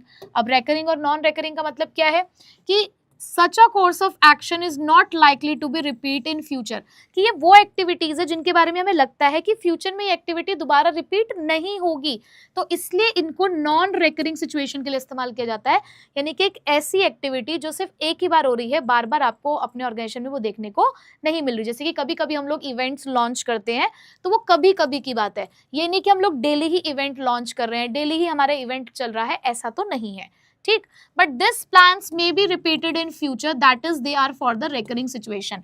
लेकिन ये वाले जो प्लान है ये फ्यूचर में रिपीट होने वाले हैं, ये रिकरिंग सिचुएशन के हिसाब से होते हैं। चलो मैं आपको यहाँ पर एक एग्जांपल दूं। यहाँ पर जो मैं आपको लेक्चर्स प्रोवाइड कर रही हूँ वो हमारा स्टैंडिंग यूज प्लान है। क्यों? हम बार बार हम लोग टीटीएस के फॉर्म में यहाँ पर अपनी क्लासेस जो है अरेंज कर रहे हैं, बट हाफ ईयरली के टाइम पे मैं आपको कुछ स्पेशल सेशंस दूंगी, या फिर जब भी आपके एग्जाम्स आते हैं उस टाइम पे हम लोग कुछ स्पेशल प्लान करते हैं। तो जब हम कुछ स्पेशल प्लान कर रहे हैं फॉर दिस स्पेसिफाइड सिचुएशंस, तो वो सिंगल यूज है कि एक बार एग्जाम के हिसाब से, जैसे कि हाफ ईयरली के लिए हमारा जो एक रिवीजन सेशन होगा वो कुछ अलग तरीके से होगा, बट वही चीज प्री बोर्ड के लिए अलग होगी, बोर्ड के लिए अलग होगी। तो हर सिचुएशन में हम अलग अलग तरीके से प्लानिंग कर रहे हैं, तो वो हमारा कौन से वाला प्लान हो गया? Single use. लेकिन ये जो रेगुलर क्लासेस हम लोग कंडक्ट करें ये कौन सा हो गया? Standing use. ठीक, अब तो क्लियर हो गया होगा। चलो आगे चलते हैं। नेक्स्ट थर्ड है हमारे पास ड्यूरेशन, कितने टाइम तक चलता है। अब आपको पता है कि जब सिंगल यूज है तो इसकी ड्यूरेशन प्रोजेक्ट पे डिपेंड करती है। तो भाई जितना टाइम तक आपको प्रोजेक्ट चलेगा जिसके लिए आपने प्लानिंग करी है, अब चाहे वो आपका टाइम एक दिन का हो, एक वीक का हो, या एक मंथ का हो, या वो हो सकता है एक साल के लिए भी क्यों ना हो, तो डिपेंड करता है। बट स्टैंडिंग यूज की अगर मैं बात करूं तो ये एक बार आपने अगर डेवलप कर दिया तो आप इसको बार बार इस्तेमाल कर सकते हो। बस थोड़े थोड़े हम लोग क्या करते हैं इसके अंदर मॉडिफिकेशन करते रहते हैं, क्योंकि आपको पता है बिजनेस एनवायरनमेंट चेंज होता है, तो उसके हिसाब से थोड़ी सी चीज़ों को बदल के हम इनको रीयूज कर सकते हैं। एग्जाम्पल क्या है? अभी हम लोग इन्हीं प्रोग्राम्स के, इन्हीं प्लान्स के ऊपर वर्क करेंगे जिसमें बजट होगा, प्रोग्राम होगा, प्रोजेक्ट्स, प्रोग्राम एंड प्रोजेक्ट्स एक ही बात हो जाएगी, या फिर पॉलिसीज हैं, प्रोसीजर्स हैं, मेथड्स हैं, रूल्स हैं। तो ये तो सिंगल यूज वाले हैं, budget, programme, projects. But standing use की बात करूं तो policies, procedure, method and rules, जिसके ऊपर आप बार बार वर्क करोगे। इसी के साथ आपको यहाँ पे दो प्लान्स और दिखेंगे, जिसमें एक का नाम होगा ऑब्जेक्टिव्स और दूसरे का नाम है स्ट्रैटेजी। तो ये ना तो सिंगल यूज होते हैं, neither single use nor standing use. ठीक है, ना तो ये सिंगल यूज है ना ये स्टैंडिंग यूज है। ठीक है जी, चलो आगे चलते हैं। अब भैया इतनी देर हो गई है पढ़ते पढ़ते मुझे तो लग गई है भूख, है ना, बहुत तेज भूख लग रही है, और टाइप्स ऑफ प्लान को पढ़ने के लिए कोई ना एक पिज्जा पार्टी हो जाए। तो टाइप्स ऑफ प्लान के अंदर जो मस्ती ब्रदर्स है ना, उन्होंने बनाया है programme for the pizza party. भाई छुट्टियों का माहौल भी चल रहा है, समर वेकेशंस चल रही है, तो घूमने फिरना तो होना चाहिए। तो टाइप्स ऑफ प्लान भी पढ़ेंगे और पिज्जा पार्टी भी करेंगे, क्योंकि इसी में छुपे हैं हमारे सारे टाइप्स ऑफ प्लान के name. So Masti brothers programme for the pizza party. तो इसी के यहाँ पर मैंने शॉर्ट में भी लिख दिए हैं लेटर्स, जिसकी हेल्प से आप लोग अपने टाइप्स ऑफ प्लान को यहाँ पर आइडेंटिफाई कर सकते हैं। तो बेटा बताती हूँ अब मैं आपको कि वो टाइप्स ऑफ प्लान में कौन कौन से प्लान हैं। तो हमारा जो पहला प्लान है वो होता है हमारा मेथड, फिर उसके बाद बी से है बेटा हमारे पास बजट, आर से है हमारे पास रूल, ओ से है हमारे पास ऑब्जेक्टिव, एस से है बेटा हमारे पास स्ट्रैटेजी। ठीक है, लिख रहे हैं ना आप अपनी समरी नोटबुक में। उसके बाद बेटा हमारे पास पी से है पॉलिसी, फिर हमारे पास है प्रोसीजर, इसको थोड़ा दोबारा लिख देते हैं, ठीक है ना भाई। चलो, पी से है हमारे पास प्रोसीजर, और एक और पी है हमारे पास जिसका नाम है प्रोग्राम। तो ये टोटल हमारे पास 8 टाइप्स ऑफ प्लान है जिसके ऊपर हम लोग यहाँ पर डिस्कशन करेंगे। और इसी के साथ में एक चीज़ और आपको बताती हुई चलती हूँ कि टाइप्स ऑफ प्लान का question most of the times, अब केस स्टडी में तो खैर देखो पूछे जाएंगे ही कुछ क्वेश्चंस, 1 नंबर तक की केस स्टडी भी आ सकती है, but at the same time ये डायरेक्ट क्वेश्चन भी 6 नंबर में पूछा जा रहा है, 4 नंबर 6 नंबर, जहां पर वो अपने आप से नाम दे देते हैं कि ऑब्जेक्टिव और स्ट्रैटेजी को एक्सप्लेन करो, रूल और पॉलिसी को एक्सप्लेन करो। तो ऐसा डायरेक्ट क्वेश्चन भी जा रहा है। ठीक है, तो आपको इसी तरीके से कंटेंट प्रिपेयर करना है कि 4 नंबर में डायरेक्ट आए, तो हमारे पास पॉइंट्स रेडी हों कि इतने पॉइंट्स हमें लिखने हैं। केस स्टडी में आएगा तो वो तो उसके हिसाब से हम लोग लिख ही लेंगे, बट डायरेक्ट के लिए भी हमें अलग से प्रिपेयर होना होता है, क्योंकि हमारे पास कंटेंट इतना होना चाहिए ताकि हम जो मार्क्स हैं वो अपने एग्जामिनर से गेन कर सकें। ठीक है, चलिए अब वन बाय वन डिस्कशन करते हैं सभी प्लान्स पे। तो बेटा सबसे पहला प्लान ऑब्जेक्टिव। तो पहले हम लोग ये जानते हैं कि ऑब्जेक्टिव क्या है। आपका ऑब्जेक्टिव जैसे मैंने बना ही दिया है कि आपको 95 प्लस लेकर आने। 95 प्लस का मतलब है 100 में से 100 भी। ठीक है, तो आपका ऑब्जेक्टिव है 95 प्लस।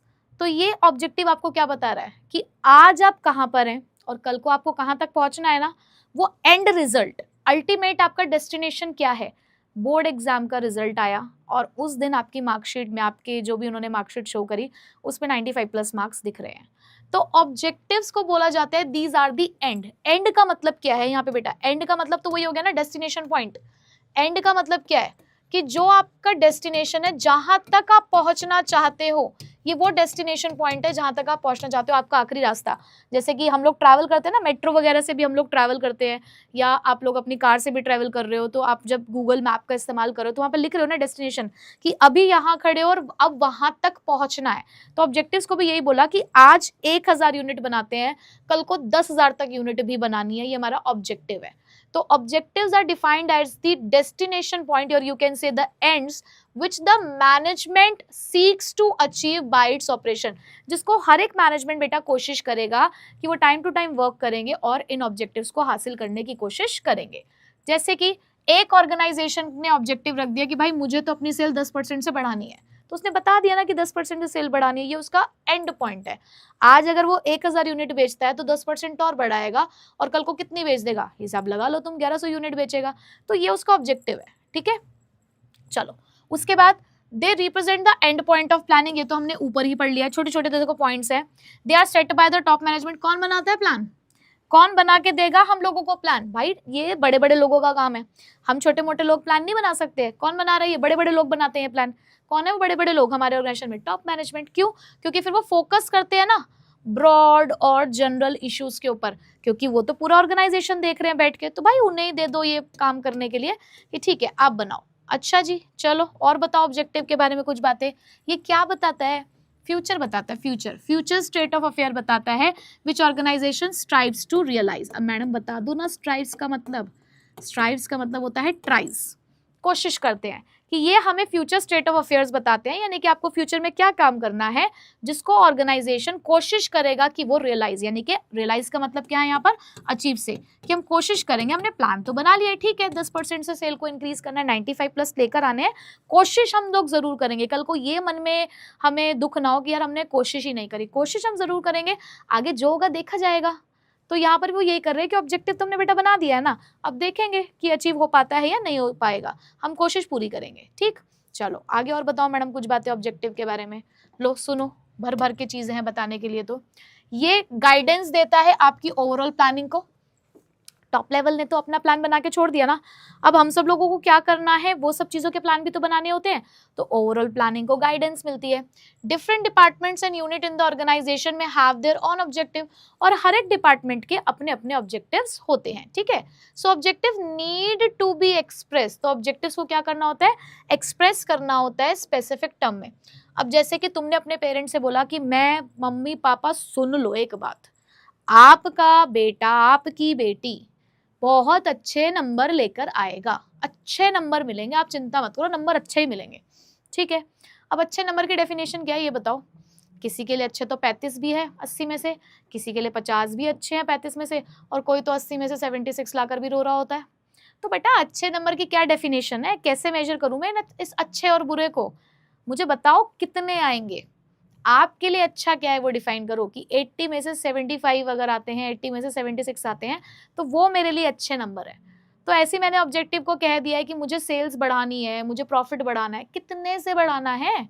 तो एक ऑब्जेक्टिव जब भी डिफाइन किया जाता है वो हमेशा न्यूमेरिक टर्म्स में डिफाइन किया जाता है, यानी कि जिसको हम मेजर कर सकते हो।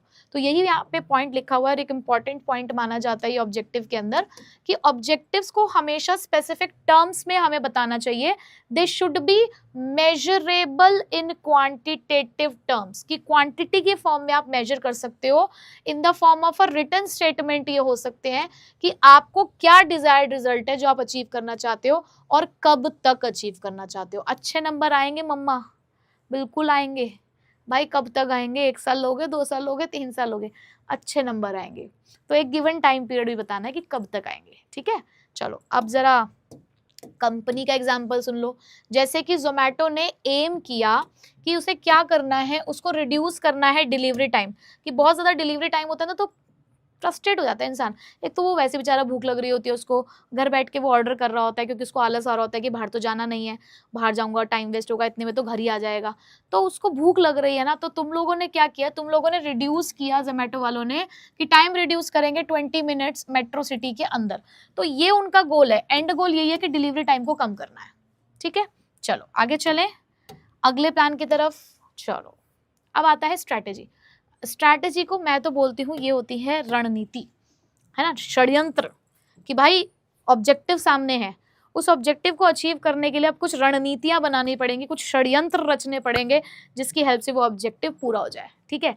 तो स्ट्रैटेजी को मैं यहाँ पर समझाऊंगी, और बेटा बहुत इंपॉर्टेंट बात आएगी, ये इंपॉर्टेंट है क्योंकि इसी से आप आइडेंटिफाई कर पाओगे कि types of plan case study में अगर आया है तो वहां से आप पहचान पाओगे कि वो स्ट्रैटेजी को फोकस कर रहे हैं। देखिए क्या, it will also refers to the future decisions. पहली बात तो ये हो गया, it refers to the future decision defining the organisation direction, जो आपको क्या देगा, डायरेक्शन देगा, and scope in the long run, और कब देगा, लंबे समय के लिए। तो ये कुछ बातें मैंने यहाँ पे अंडरलाइन करी कि स्ट्रैटेजी क्या होती है। स्ट्रैटेजी का मतलब होता है हमारे वो फ्यूचर डिसीजन जो हम ले रहे हैं। क्यों ले रहे हैं, क्योंकि ऑर्गेनाइजेशन क्या करता है, डायरेक्शन दिखाता है ऑर्गेनाइजेशन को। आपने फ्यूचर के लिए डिसीजन लेना है ताकि आपके ऑर्गेनाइजेशन को लंबे समय तक आगे बढ़ने के लिए क्या मिले, डायरेक्शन मिले। तो सिंपल लैंग्वेज में बोलूं तो स्ट्रैटेजी आपको रास्ता दिखाता है। ऑब्जेक्टिव है ना, मैं तुम्हें रास्ता दिखा रही हूँ, तुम्हारा ऑब्जेक्टिव है 80 आउट ऑफ 80 लाने का, तो मेरी तरफ से तुम्हारे रास्ता क्या है कि जैसा मैं कह रही हूँ बस वैसा वैसा आप मेरे साथ साथ चलते रहो। तो आपको लंबे समय तक सक्सेसफुल कराने के लिए जो रास्ता मैं आपको दिखा रही हूँ, आपको फ्यूचर डिसीजन दिलवा रही हूँ, वो मेरी स्ट्रैटेजी है, ठीक है। एक स्ट्रैटेजी के अकॉर्डिंग हम लोग काम कर रहे हैं, समझ आ गया, very good. So strategy is the comprehensive plan. ये कोई छोटा मोटा चीज नहीं होती, एक स्ट्रैटेजी प्लान करना कोई छोटी मोटी बात नहीं है। यहाँ पर आपको कुछ डायमेंशंस पे वर्क करना है, कुछ चीज़ों पे काम करना है। जैसे कि सबसे पहले आपको अपना लॉन्ग टर्म ऑब्जेक्टिव बताना होगा। रणनीति तभी तो तैयार होगी ना जब तुम्हारा कोई पर्पस होगा, कोई एम होगा। तो पहले आप डिसाइड करो कि आपका ऑब्जेक्टिव क्या है, उस ऑब्जेक्टिव को कैसे हासिल करोगे उसके लिए रास्ते ढूंढ लो, ठीक है, पर्टिकुलर कोर्स ऑफ एक्शन ढूंढ लो। फिर उसको अचीव करने के लिए आपको कुछ रिसोर्सेज चाहिए होंगे, जैसे कि आपको बुक्स चाहिए होगी, रिवीजन लेक्चर्स चाहिए होंगे, नोट्स चाहिए होंगे। तो रिसोर्सेज इकट्ठे करो ताकि आप अपने ऑब्जेक्टिव्स तक पहुंच पाओ। समझ गए ना कि रणनीति बनानी है तो रणनीति के लिए क्या करना है, पहले डिसाइड करना है कि ऑब्जेक्टिव क्या है, फिर इसको कैसे हासिल करोगे, हासिल करने के लिए कुछ सामान की जरूरत होगी, कुछ रिसोर्सेज की जरूरत होगी, तो वो रिसोर्सेज इकट्ठे करने हैं, ठीक। उसके बाद whenever a strategy is formulated, जब भी कोई एक स्ट्रैटेजी आपकी बनाई जाती है, this is one more important point in this type of plan जिससे आप आइडेंटिफाई कर सकते हो। इसको भी इंपॉर्टेंट मार्क करते हुए चलना इस लाइन को जब नोट्स बनाओगे, कि जब भी आप स्ट्रैटेजी को बनाते हो तो भैया आपको ना अपने आसपास का एनवायरनमेंट भी देखना है, आपको बिजनेस एनवायरनमेंट भी देखना है कि वहां पर क्या हो रहा है, उसको भी ध्यान में रखते हुए स्ट्रैटेजी बनानी है। अब तुमने एक ऐसी स्ट्रैटेजी बना ली है, तुमने स्ट्रैटेजी तो बहुत अच्छे से बना ली, बहुत अच्छी रणनीति तुमने तय कर ली है, लेकिन आसपास गड़बड़ चल रही है मामला, तुम्हारी स्ट्रैटेजी वर्क नहीं कर पा रही उस बदलते हुए एनवायरनमेंट में। जैसे कि तुमने अपना पूरा स्केड्यूल बना लिया, ठीक, तुमने जून का पूरा स्केड्यूल सेट कर लिया था कि ऐसे ऐसे ऐसे ऐसे ऐसे पढ़ूंगा। मम्मी पापा ने कहा कि बेटा 15 दिन घूमने चल रहे हैं, गई स्ट्रैटेजी, मम्मी पापा ने स्ट्रैटेजी खराब कर दी। तुमने तो अपने पूरे जून की तैयारी कर ली थी क्योंकि पहले तो उन्होंने कहा था कहीं नहीं जाएंगे, इस बार बोर्ड एग्जाम्स आ रहे हैं, कोई नहीं जाएंगे। फिर उनको तुम पे तरस आ गया कि नहीं यार चलो कोई बात नहीं, बच्चे को 15 दिन तो घुमा ही लेते हैं, बाकी 15 दिन आराम से पढ़ लेगा, 1 महीने की तो छुट्टी मिली है। पर उन्होंने कह दिया 15 दिन तो घूमने चलना है, हो गई खराब स्ट्रैटेजी। तो स्ट्रैटेजी हमेशा अपने आसपास जो इन्वायरमेंट चल रहा है उसको देख के बनाओ। जब आप एक बिजनेस में होते हो तो बिजनेस के इन्वायरमेंट को देखते हो, ठीक है। तो इस तरीके से स्ट्रैटेजी बनानी चाहिए। अब आपको आपके बुक का एग्जांपल बताऊं कि उन्होंने कहा कि एक कंपनी मार्केटिंग स्ट्रैटेजी बना रही है, कुछ अपना नया प्रोडक्ट उनको लॉन्च करना था, तो वो कुछ क्वेश्चन का आंसर ढूंढ रही है। जैसे कि उन्होंने सोचा कि अगर हम नया प्रोडक्ट लॉन्च करते हैं तो कौन कस्टमर हो सकते हैं हमारे प्रोडक्ट के, हमारे प्रोडक्ट की डिमांड क्या हो सकती है, कैसे, कौन सा चैनल ऑफ डिस्ट्रीब्यूशन हम यूज करेंगे। चैनल ऑफ डिस्ट्रीब्यूशन मतलब कैसे बांटेंगे, रिटेलर, होलसेलर, मैन्युफैक्चरर, ये चेन जो हम मेंटेन करते हैं ये कैसे मेंटेन की जाएगी, प्राइस कैसे रखेंगे, ठीक है, अब इसी का देख लो, जोमेटो ने ऑब्जेक्टिव सेट किया था 20 मिनट से डिलीवरी हमें कम करनी है डिलीवरी टाइम, तो उसके लिए देखो वो क्या कर रहे हैं, Zomato partners with cloud kitchen. उन्होंने क्या किया जोमेटो वालों ने कि आजकल आपको पता है क्लाउड किचन चलने का बहुत ज्यादा ट्रेंड में है क्लाउड किचन्स, तो उन्होंने क्लाउड किचन्स जो उनके नियर बाय एरिया में थे, नियर बाय डिमांड जोन्स में थी, उनके साथ टाई अप कर लिया ताकि 20 मिनट्स के अंदर अंदर डिलीवरी हो जाए। अब जैसे कि सपोज करो वो किसी एक पर्टिकुलर एरिया के अंदर डिलीवरी देते हैं, जैसे कि अभी फिलहाल हम लोग हैं नोएडा सेक्टर 52 में, ठीक है, तो यहाँ का जो डिलीवरी एजेंट होगा, जो जोमेटो वाले होंगे, उन्होंने क्या किया कि नोएडा 52 के आसपास जितने भी क्लाउड किचन्स चल रही होंगी उनके साथ उन्होंने अपना पार्टनरशिप कर लिया है, ठीक। अब जैसे ही इस पर्टिकुलर एरिया में से कोई भी ऑर्डर आता होगा वो फटाफट से उनके पास जाते होंगे और अपनी डिलीवरी 20 मिनट्स के अंदर कर देते होंगे। क्योंकि अगर यही सपोज करो मुझे नोएडा 52 में डिलीवरी देनी है और आप मयूर विहार से इस काम को करने जा रहे हो, मयूर विहार से अगर सामान आ रहा है तो सोचो समय तो लगेगा क्योंकि डिस्टेंस ज्यादा है, बट वहीं अगर आसपास के एरिया से ही सामान आ रहा है तो डिलीवरी टाइम कम लगेगा। तो कुछ इस तरीके का उन्होंने किया कि कैसे हम लोग ये अपना जो ऑब्जेक्टिव है वो अचीव कर सकते हैं, उसकी स्ट्रैटेजी उन्होंने बनानी शुरू कर दी। ठीक है जी, समझ आ गया यहाँ तक? Very good. चलिए अब आगे चलते हैं अपने थर्ड प्लान की तरफ, विच इज पॉलिसी। अब पॉलिसी क्या है, अंडरलाइन करिएगा मेरे साथ साथ या अभी देख के रख लीजिएगा, जब नोट्स बनाएंगे तो एक बार दोबारा वीडियो को देखते हुए पॉइंट्स को हाईलाइट कर लीजिएगा। Policies are the general statements. Objective में मैंने बोला end point of planning, strategy में मैंने बोला future decisions for organisation direction, ठीक है, फ्यूचर डिसीजन भी याद रखोगे तो भी चलेगा। पॉलिसी में मैं क्या कह रही हूँ, जनरल स्टेटमेंट होती है दैट गाइड द थिंकिंग और channelise the energies towards a particular direction. Policy क्या है, पॉलिसी आपकी वो जनरल स्टेटमेंट है। जनरल स्टेटमेंट का मतलब होता है जो सबके लिए लागू होती है, उस ऑर्गेनाइजेशन में जितने भी लोग काम कर रहे हैं सबके लिए लागू होगी, सेम है सबके लिए, ठीक है। एक जनरल स्टेटमेंट है जो लोगों की थिंकिंग को गाइड करता है और आपकी एनर्जी को उसी पर्टिकुलर डायरेक्शन में लेकर जाता है। जैसे कि मेरी दुकान है, मेरी दुकान पे राजू काम करता है, मैंने राजू को बोला कि राजू देखो ये पर्चा चिपका हुआ है यहाँ पर, ठीक है, और इस पर्चे के ऊपर मैंने लिखा हुआ है नो बारगेनिंग। नो बारगेनिंग का मतलब क्या होता है भाई, नो बारगेनिंग फिक्स्ड प्राइस। मैंने देखो सामने पर्चा लगा रखा है। अब इसका मतलब क्या है, इसका मतलब है कि मेरी पॉलिसी है कि भाई हम लोग भावतोल नहीं करते हैं, जो भी प्राइस है वो फिक्स है, ठीक है।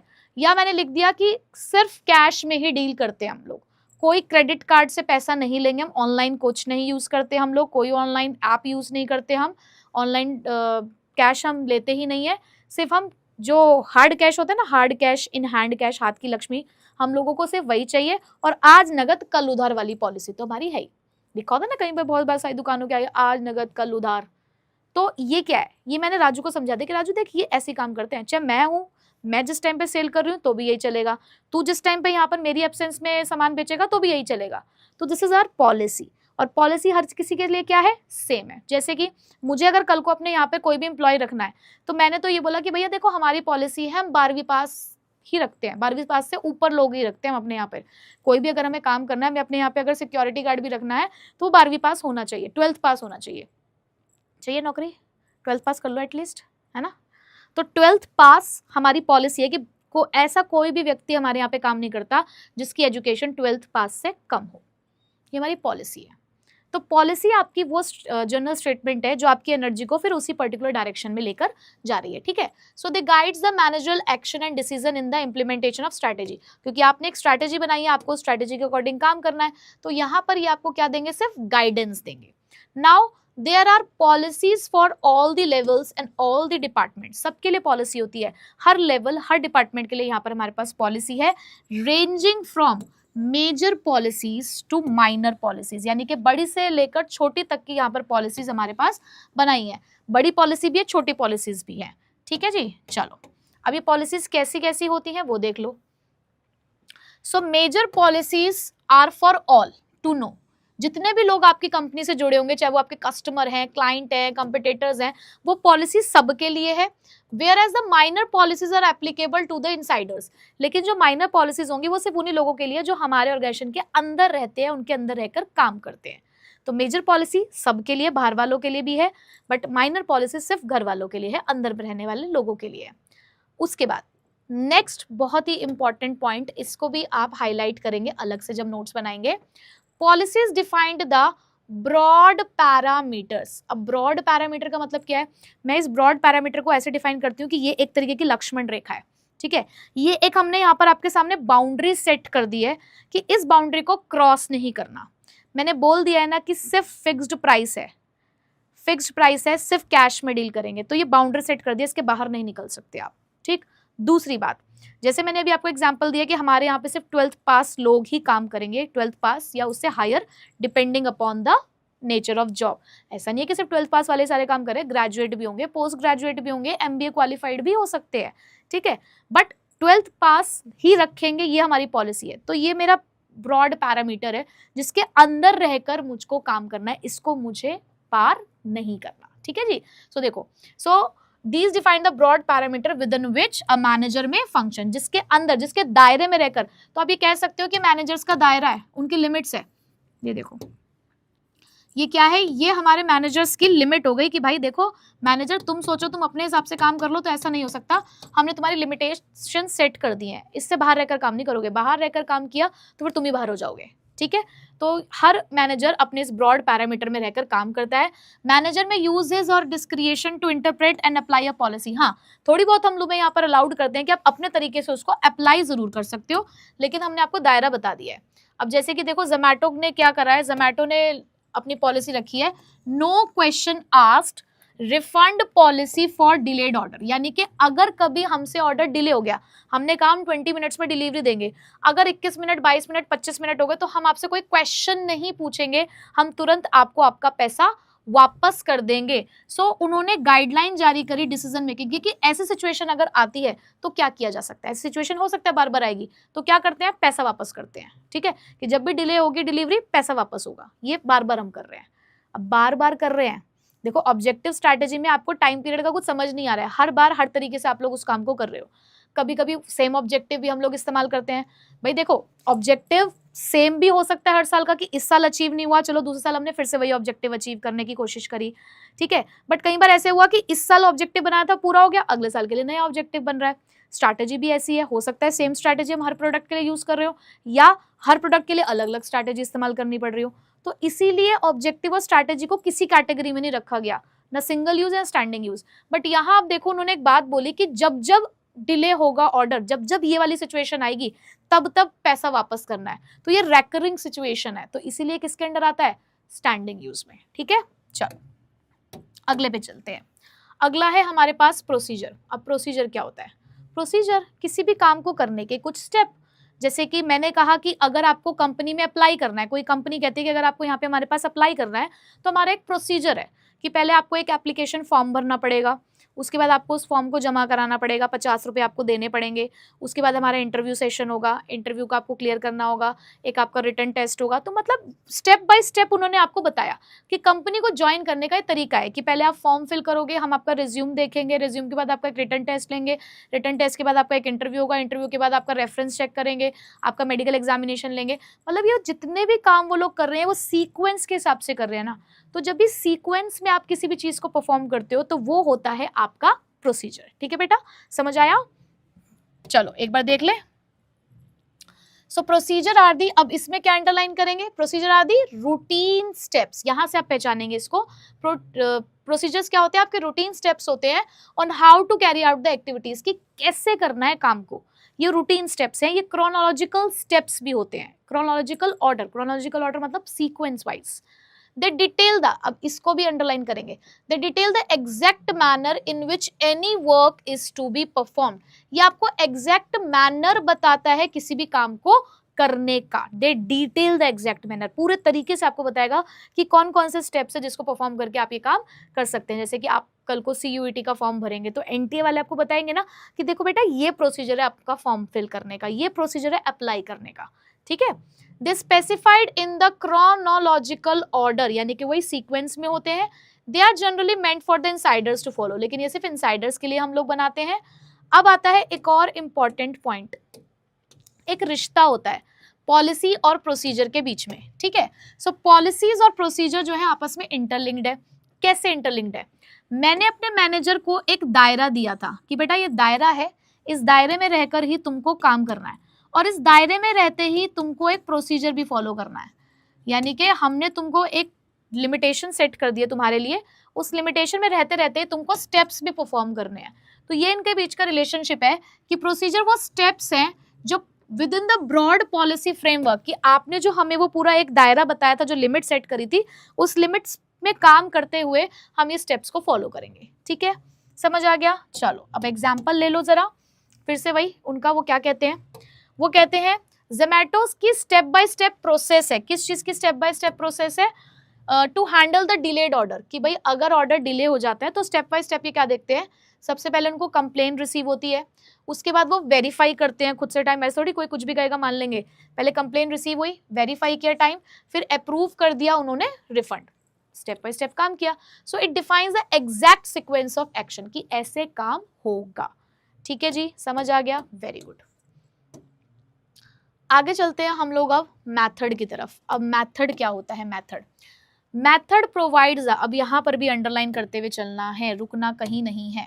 चलो, method provide the prescribed ways और मैनर, अब मिक्स मत कर देना प्रोसीजर और मेथड को, वहां मैंने बोला दे डिटेल द एग्जैक्ट मैनर, ठीक है, और यहां पर मैं क्या बोल रही हूं, they provide the prescribed ways और मैनर, प्रिस्क्राइब द वेज और manner in which the task has to be perform, वहां सिर्फ डिटेल मिलती है, यहाँ आके आप परफॉर्म करते हो कंसिडरिंग द ऑब्जेक्टिव, अपने ऑब्जेक्टिव के हिसाब से। ठीक है, अब मेथड आपके टास्क टू टास्क अलग अलग हो सकता है, जैसे कि एक छोटे बच्चे को पढ़ाने का तरीका अलग होता है। भाई देखो, हमारे जो LKG से लेकर सेकंड तक के बच्चे होते हैं, उनको पढ़ाने का तरीका अलग है, उनके लिए टीचर्स भी अलग अलग तरीके से एक्टिविटीज करती हैं।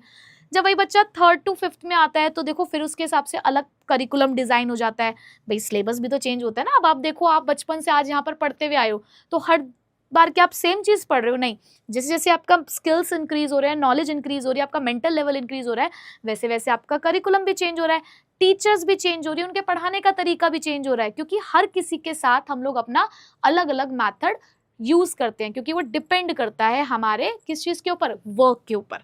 ठीक है, तो यहाँ पर भी यही चीज समझाई जा रही है कि मैथड अलग अलग टास्क के हिसाब से अलग अलग होता है। हमें एक ऐसा प्रॉपर मैथड चूज करना है जो हमारी टाइम, हमारी मनी और हमारे एफर्ट्स को सेव करे और इंक्रीज कर दे हमारी एफिशिएंसी। जैसे कि मुझे अपने ऑर्गेनाइजेशन में एम्प्लॉयज को ट्रेन करना है, ठीक है, अलग अलग लेवल पे। अब यहाँ पर मेरे पास टॉप मैनेजमेंट से लेकर सुपरवाइजरी तक के लोग हैं, मतलब टॉप लेवल वाले भी हैं, मिडिल लेवल वाले भी हैं, ऑपरेशनल लेवल वाले भी हैं।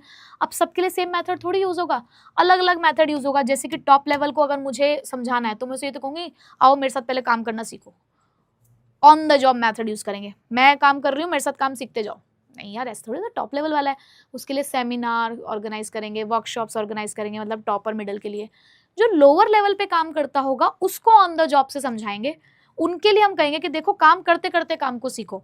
तो सबके लिए अलग अलग मैथड ऑफ ट्रेनिंग हुआ ना, तो वो मेथड में आया। ठीक, जैसे कि जोमैटो यूज करता है क्या, GPS heat mapping to assign nearest delivery partner to an order. तो उनका ये मेथड है कि वो GPS हीट मैपिंग का यूज करते हैं ताकि उनके अड़ोस पड़ोस में ही कौन से डिलीवरी पार्टनर है जो उनको जिसको वो इस्तेमाल कर सकते हैं अपने ऑर्डर को डिलीवर करने के लिए। तो ये उनका प्रिस्क्राइब्ड वे है अपने टास्क को इजीली परफॉर्म करने का। ठीक है जी, समझ आ रहे हैं टाइप्स ऑफ प्लान? तो फटाफट से थम्स अप कर दो मैडम को, बस थोड़ी से और दूरी है, मात्र 3 और प्लान बचे हमारे, उसके बाद चैप्टर कंप्लीट हो जाएगा। फटाफट से बता दो कि समझ आ रहा है या नहीं। नेक्स्ट अब हमारे पास अब 6th है रूल।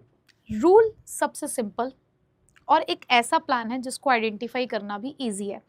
समटाइम्स लेकिन प्रोसीजर, पॉलिसी, रूल में कुछ इस तरीके से केस स्टडी आ जाती है कि कंफ्यूजन क्रिएट हो जाता है। तो इसीलिए मैंने आपको साथ साथ कुछ ऐसे एग्जांपल्स दिए जिसकी हेल्प से आप डिफ्रेंशिएट कर सको between rule, policy and procedure.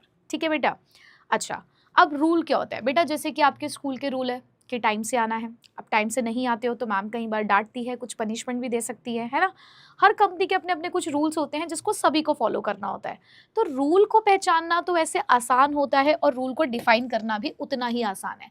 तो रूल का मतलब क्या है, अब यहाँ हम अंडरलाइन करेंगे, these are the specific statements that inform what is to be done and what not to be done. क्या करना है और क्या नहीं करना है के बीच का जो एक डिफरेंस है वो रूल ही क्रिएट करता है, क्योंकि रूल आपको ये बताता है कि इस कंपनी में काम करते हुए आप ये काम कर सकते हो और ये काम नहीं कर सकते हो, ठीक है। So they do not allow for any flexibility और डिस्क्रिएशन।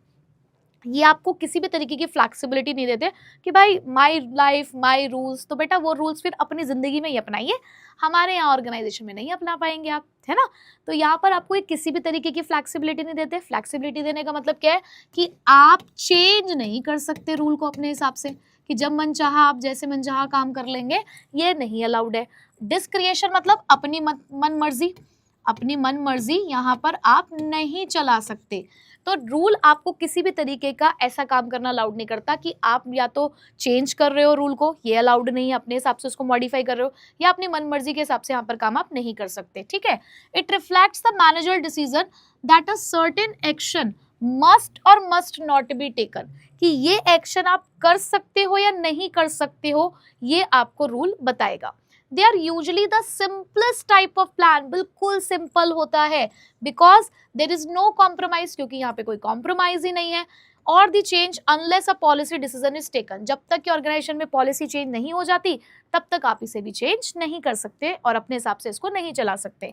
जैसे कि no smoking in the office premises, ये धुएं उड़ाते हुए तुम लोग ऑफिस में ना तो एंट्री कर सकते हो, ना एग्जिट, ना ही काम करते हुए, तो अपने धुएंबाजी ऑफिस के बाहर ही रखे, ये अलाउड नहीं है। दूसरा, reporting for the work at a particular time, हमेशा आपको ये बताया जा रहा है कि 8 o'clock आपको रिपोर्ट करना है, 8 o'clock आपको पंच कर देना है, अगर उससे देरी करी तो आपके पैसे काटे जा सकते हैं। तो ये क्या है रूल, कि अगर आप वायलेशन करते हो रूल का तो पेनल्टी और फाइन भी लग सकता है। जैसे कि ट्रैफिक रूल्स तोड़ोगे तो पेनल्टी और फाइन लगते हैं ना, तो बस कुछ इसी तरीके से कंपनी के रूल्स होते हैं। जैसे कि जोमेटो डिलीवरी ने कहा अपने एजेंट्स को कि आपको हमेशा यूनिफॉर्म वेयर करनी है और कोई एक्सेप्शन अलाउड नहीं है, कि अगर यूनिफॉर्म वेयर करके नहीं जाओगे, हमें पता चल गया, तो उसके लिए आपके ऊपर पेनल्टी लगेगी। तो एक स्ट्रिक्ट कोड है जो हर किसी को यहाँ पर फॉलो करना है, ठीक है। बहुत सिंपल सा था। चलो आगे बढ़ते हैं। 7th point, programme. अब जब प्रोग्राम होता है तो हम कहते हैं ना कि यार आज एक प्रोग्राम है। अब प्रोग्राम है का क्या मतलब होता है, अब जैसे कि किसी का बर्थडे का प्रोग्राम है, कोई दूसरा कोई इवेंट है, जैसे कि क्रिकेट मैचेस चल रहे थे तो भैया हमें एक इवेंट में जाना है, एक प्रोग्राम सेट है हमारा हमारे दोस्तों के साथ। तो ये प्रोग्राम है क्या, प्रोग्राम सारे प्लान्स का कॉम्बिनेशन है। जितने भी प्लान्स आप यहाँ पर पढ़ते हो वो सारे के सारे जो प्लान है वो प्रोग्राम में आ जाते हैं। क्यों, क्योंकि जब आप कोई प्रोग्राम बनाते हो अपने दोस्तों के साथ तो वहाँ आपका एक ऑब्जेक्टिव होता है कि भाई खूब मस्ती करनी है, फन करना है, स्ट्रैटेजी होती है कैसे करना है ये सारा काम, है ना। कुछ पॉलिसीज होती है कि भाई देखो सब चलेंगे, कोई मना नहीं कर सकता, एक्सक्यूजेज आर नॉट अलाउड, कुछ पॉलिसीज भी है, प्रोसीजर भी है कि भाई कैसे कैसे कैसे कैसे जाएंगे, कहाँ कहाँ जाएंगे, रूल। अब रूल क्या है भाई, एक काम करते हैं सभी लोग एक ड्रेस कोड फॉलो करते हैं, सभी यार दोस्त एक पर्टिकुलर कलर की टी-शर्ट पहन के जाएंगे, तो भाई रूल बना दिया कि जो तोड़ेगा उसकी पिटाई होगी, है ना। तो आप इस तरीके से देखो कि प्रोग्राम के अंदर सब कुछ आ जाता है। जितने भी आपने प्लान्स पढ़े वो सारे प्लान्स प्रोग्राम के अंदर आते हैं। इवन एक प्लान अभी आपने पढ़ा भी नहीं है वो भी प्रोग्राम का पार्ट होता है, ठीक है। तो प्रोग्राम सबसे बड़ा प्लान है, आप ये कह सकते हो। कैसे, चलो लेट्स फाइंड आउट।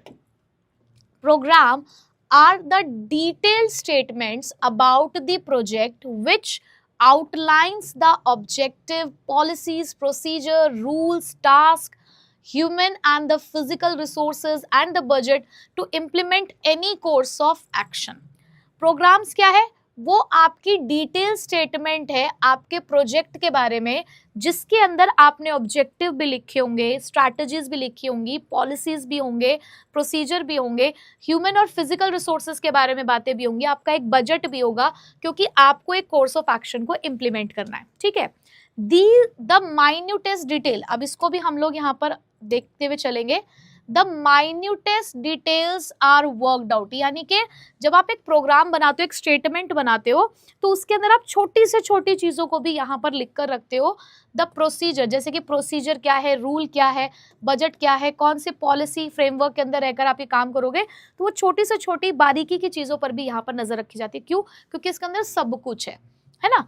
तो आप इसका एक एग्जाम्पल ले सकते हो, जैसे कि अगर कोई एक शॉपिंग मॉल कंस्ट्रक्ट हो रहा है या कोई एक नया डिपार्टमेंट कंस्ट्रक्ट हो रहा है तो उनके अपने ऑब्जेक्टिव होंगे, पॉलिसी होगी, प्रोसीजर होगा, एक बजट होगा, कुछ रूल्स होंगे, तो सारी चीजें उसके अंदर आ जाती है। ठीक है, समझ आ गया? बहुत सिंपल है हमारे लास्ट के 3, तो इतनी कोई दिक्कत नहीं है इनमें। जैसे कि हमारे अब जोमेटो वालों ने क्या किया, जरा जोमेटो वालों की भी बातें हम लोग सुन लेते हैं।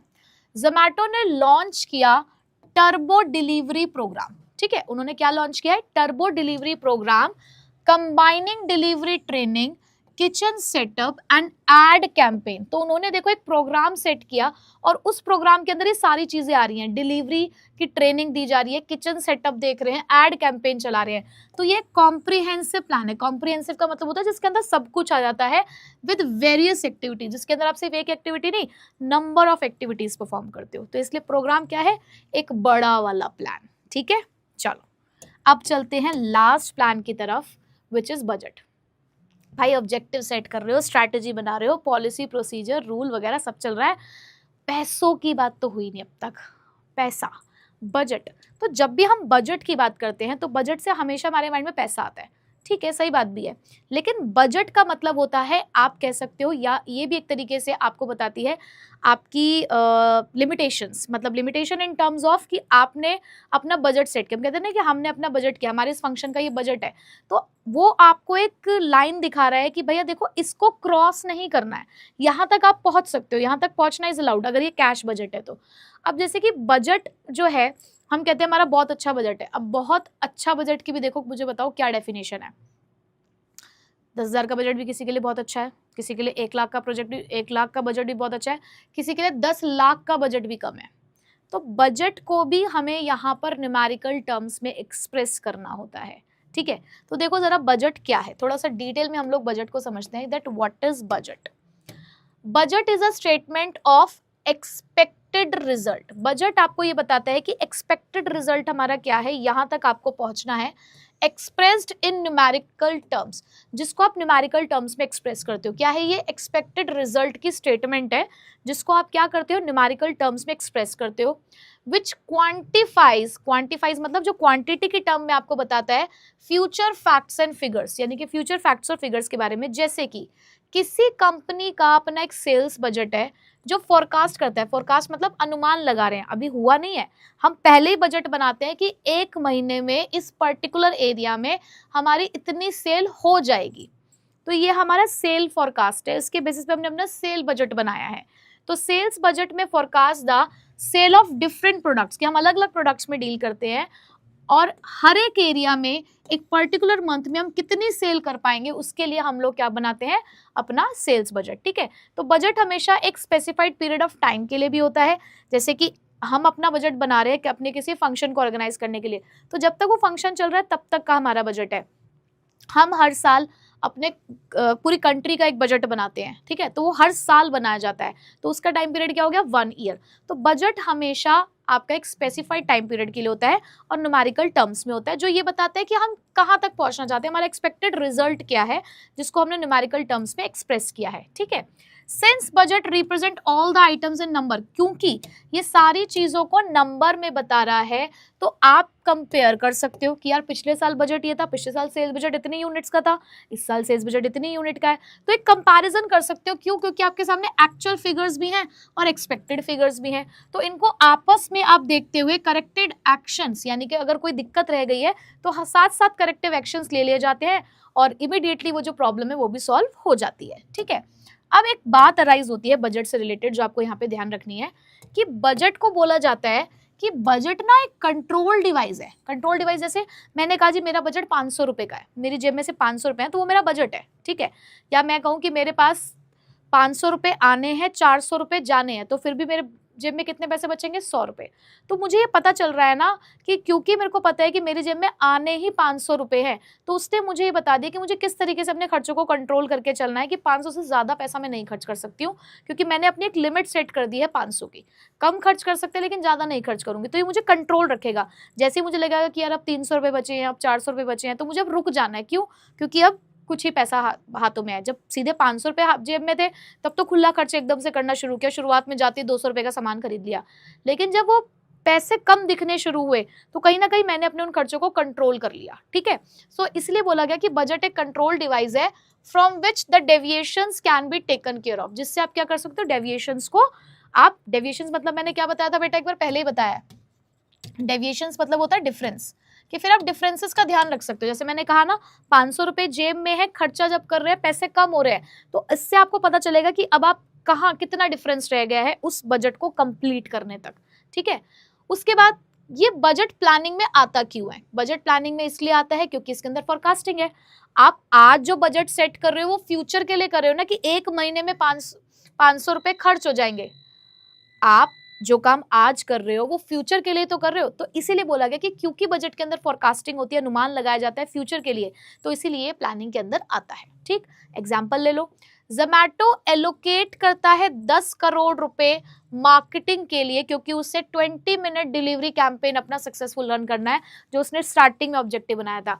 20 मिनट डिलीवरी कैंपेन चलाएंगे, उसका ऑब्जेक्टिव है, उस ऑब्जेक्टिव को अचीव करने के लिए उसने 10 करोड़ रुपए एलोकेट करे, ये उसका बजट है, ठीक है। तो फाइनेंशियल प्लान जो है वो आपके एक्सपेक्टेड एक्सपेंसेस को यहाँ पर शो करता है। चलिए भैया बताइए बेटा, आपको ये 6 के 6 डिफरेंसेस क्लियर, सॉरी 6 के 6 टाइप्स ऑफ प्लान समझ आए या नहीं है? 8 प्लान्स हम लोगों ने यहाँ पर डिस्कस करे, आपको क्लियर हुए या नहीं हुए? और बेटा मुबारक हो, इसी के साथ चैप्टर नंबर 4 भी हमारा कंप्लीट होता है और 8 में से 4 चैप्टर ऑलरेडी हम लोग कंप्लीट कर चुके हैं। और जितने बच्चों ने आज ये क्लास यहाँ तक अटेंड करी है, मैं उनके लिए क्लैपिंग करना चाहूँगी। वेरी गुड, बहुत बढ़िया जा रहे हो, इसी डेडिकेशन के साथ पढ़ो। जिस डेडिकेशन के साथ मैं आपको पढ़ा रही हूँ उसी डेडिकेशन के साथ आपको भी मेरे साथ पढ़ना होगा, ठीक है। तो ऑल द बेस्ट बच्चों, बहुत बढ़िया तैयारी आप लोगों की चल रही है। अब आपको पता है कि नेक्स्ट क्या होने वाला है, question answer series. So be prepare for that. तीनों लेक्चर्स को बहुत अच्छे से पढ़कर आइएगा, सारे लेक्चर्स अटेंड करके आइएगा, इन डेप्थ उनको देखिएगा। फिर उसके बाद हम लोग करेंगे यहाँ पर कुछ बहुत ही बढ़िया बढ़िया अपने questions in our next video, ठीक है बच्चे। तो मिलेंगे आपसे नेक्स्ट क्लास में। Till then keep smiling and keep growing. Thank you so much इस लेक्चर को पूरा ध्यान से देखने के लिए। आई होप आपको ये पूरा वीडियो लेक्चर बहुत अच्छे से समझ आया होगा। मुझे कमेंट करके ज़रूर बताना कि क्या ये वीडियो लेक्चर आपको अच्छे से समझ आया, और अगर आपके मन में कोई भी डाउट है इस वीडियो के अंदर तो प्लीज़ मुझे कमेंट करना, मैं पूरी कोशिश करूँगा आपके रिप्लाई करने की। हमारे चैनल को सब्सक्राइब ज़रूर कर लेना, और यहाँ पर जो प्लेलिस्ट्स आ रही हैं उन्हें अच्छे से फॉलो करना, इसमें आपकी कंप्लीट प्रिपरेशन हो जाएगी। एंड जाने से पहले हमारे इन सोशल मीडिया अकाउंट्स पर मेरे साथ पर्सनली कनेक्ट हो सकते हो, और मुलाकात करूँगा अब आपसे आपकी नेक्स्ट वीडियो में।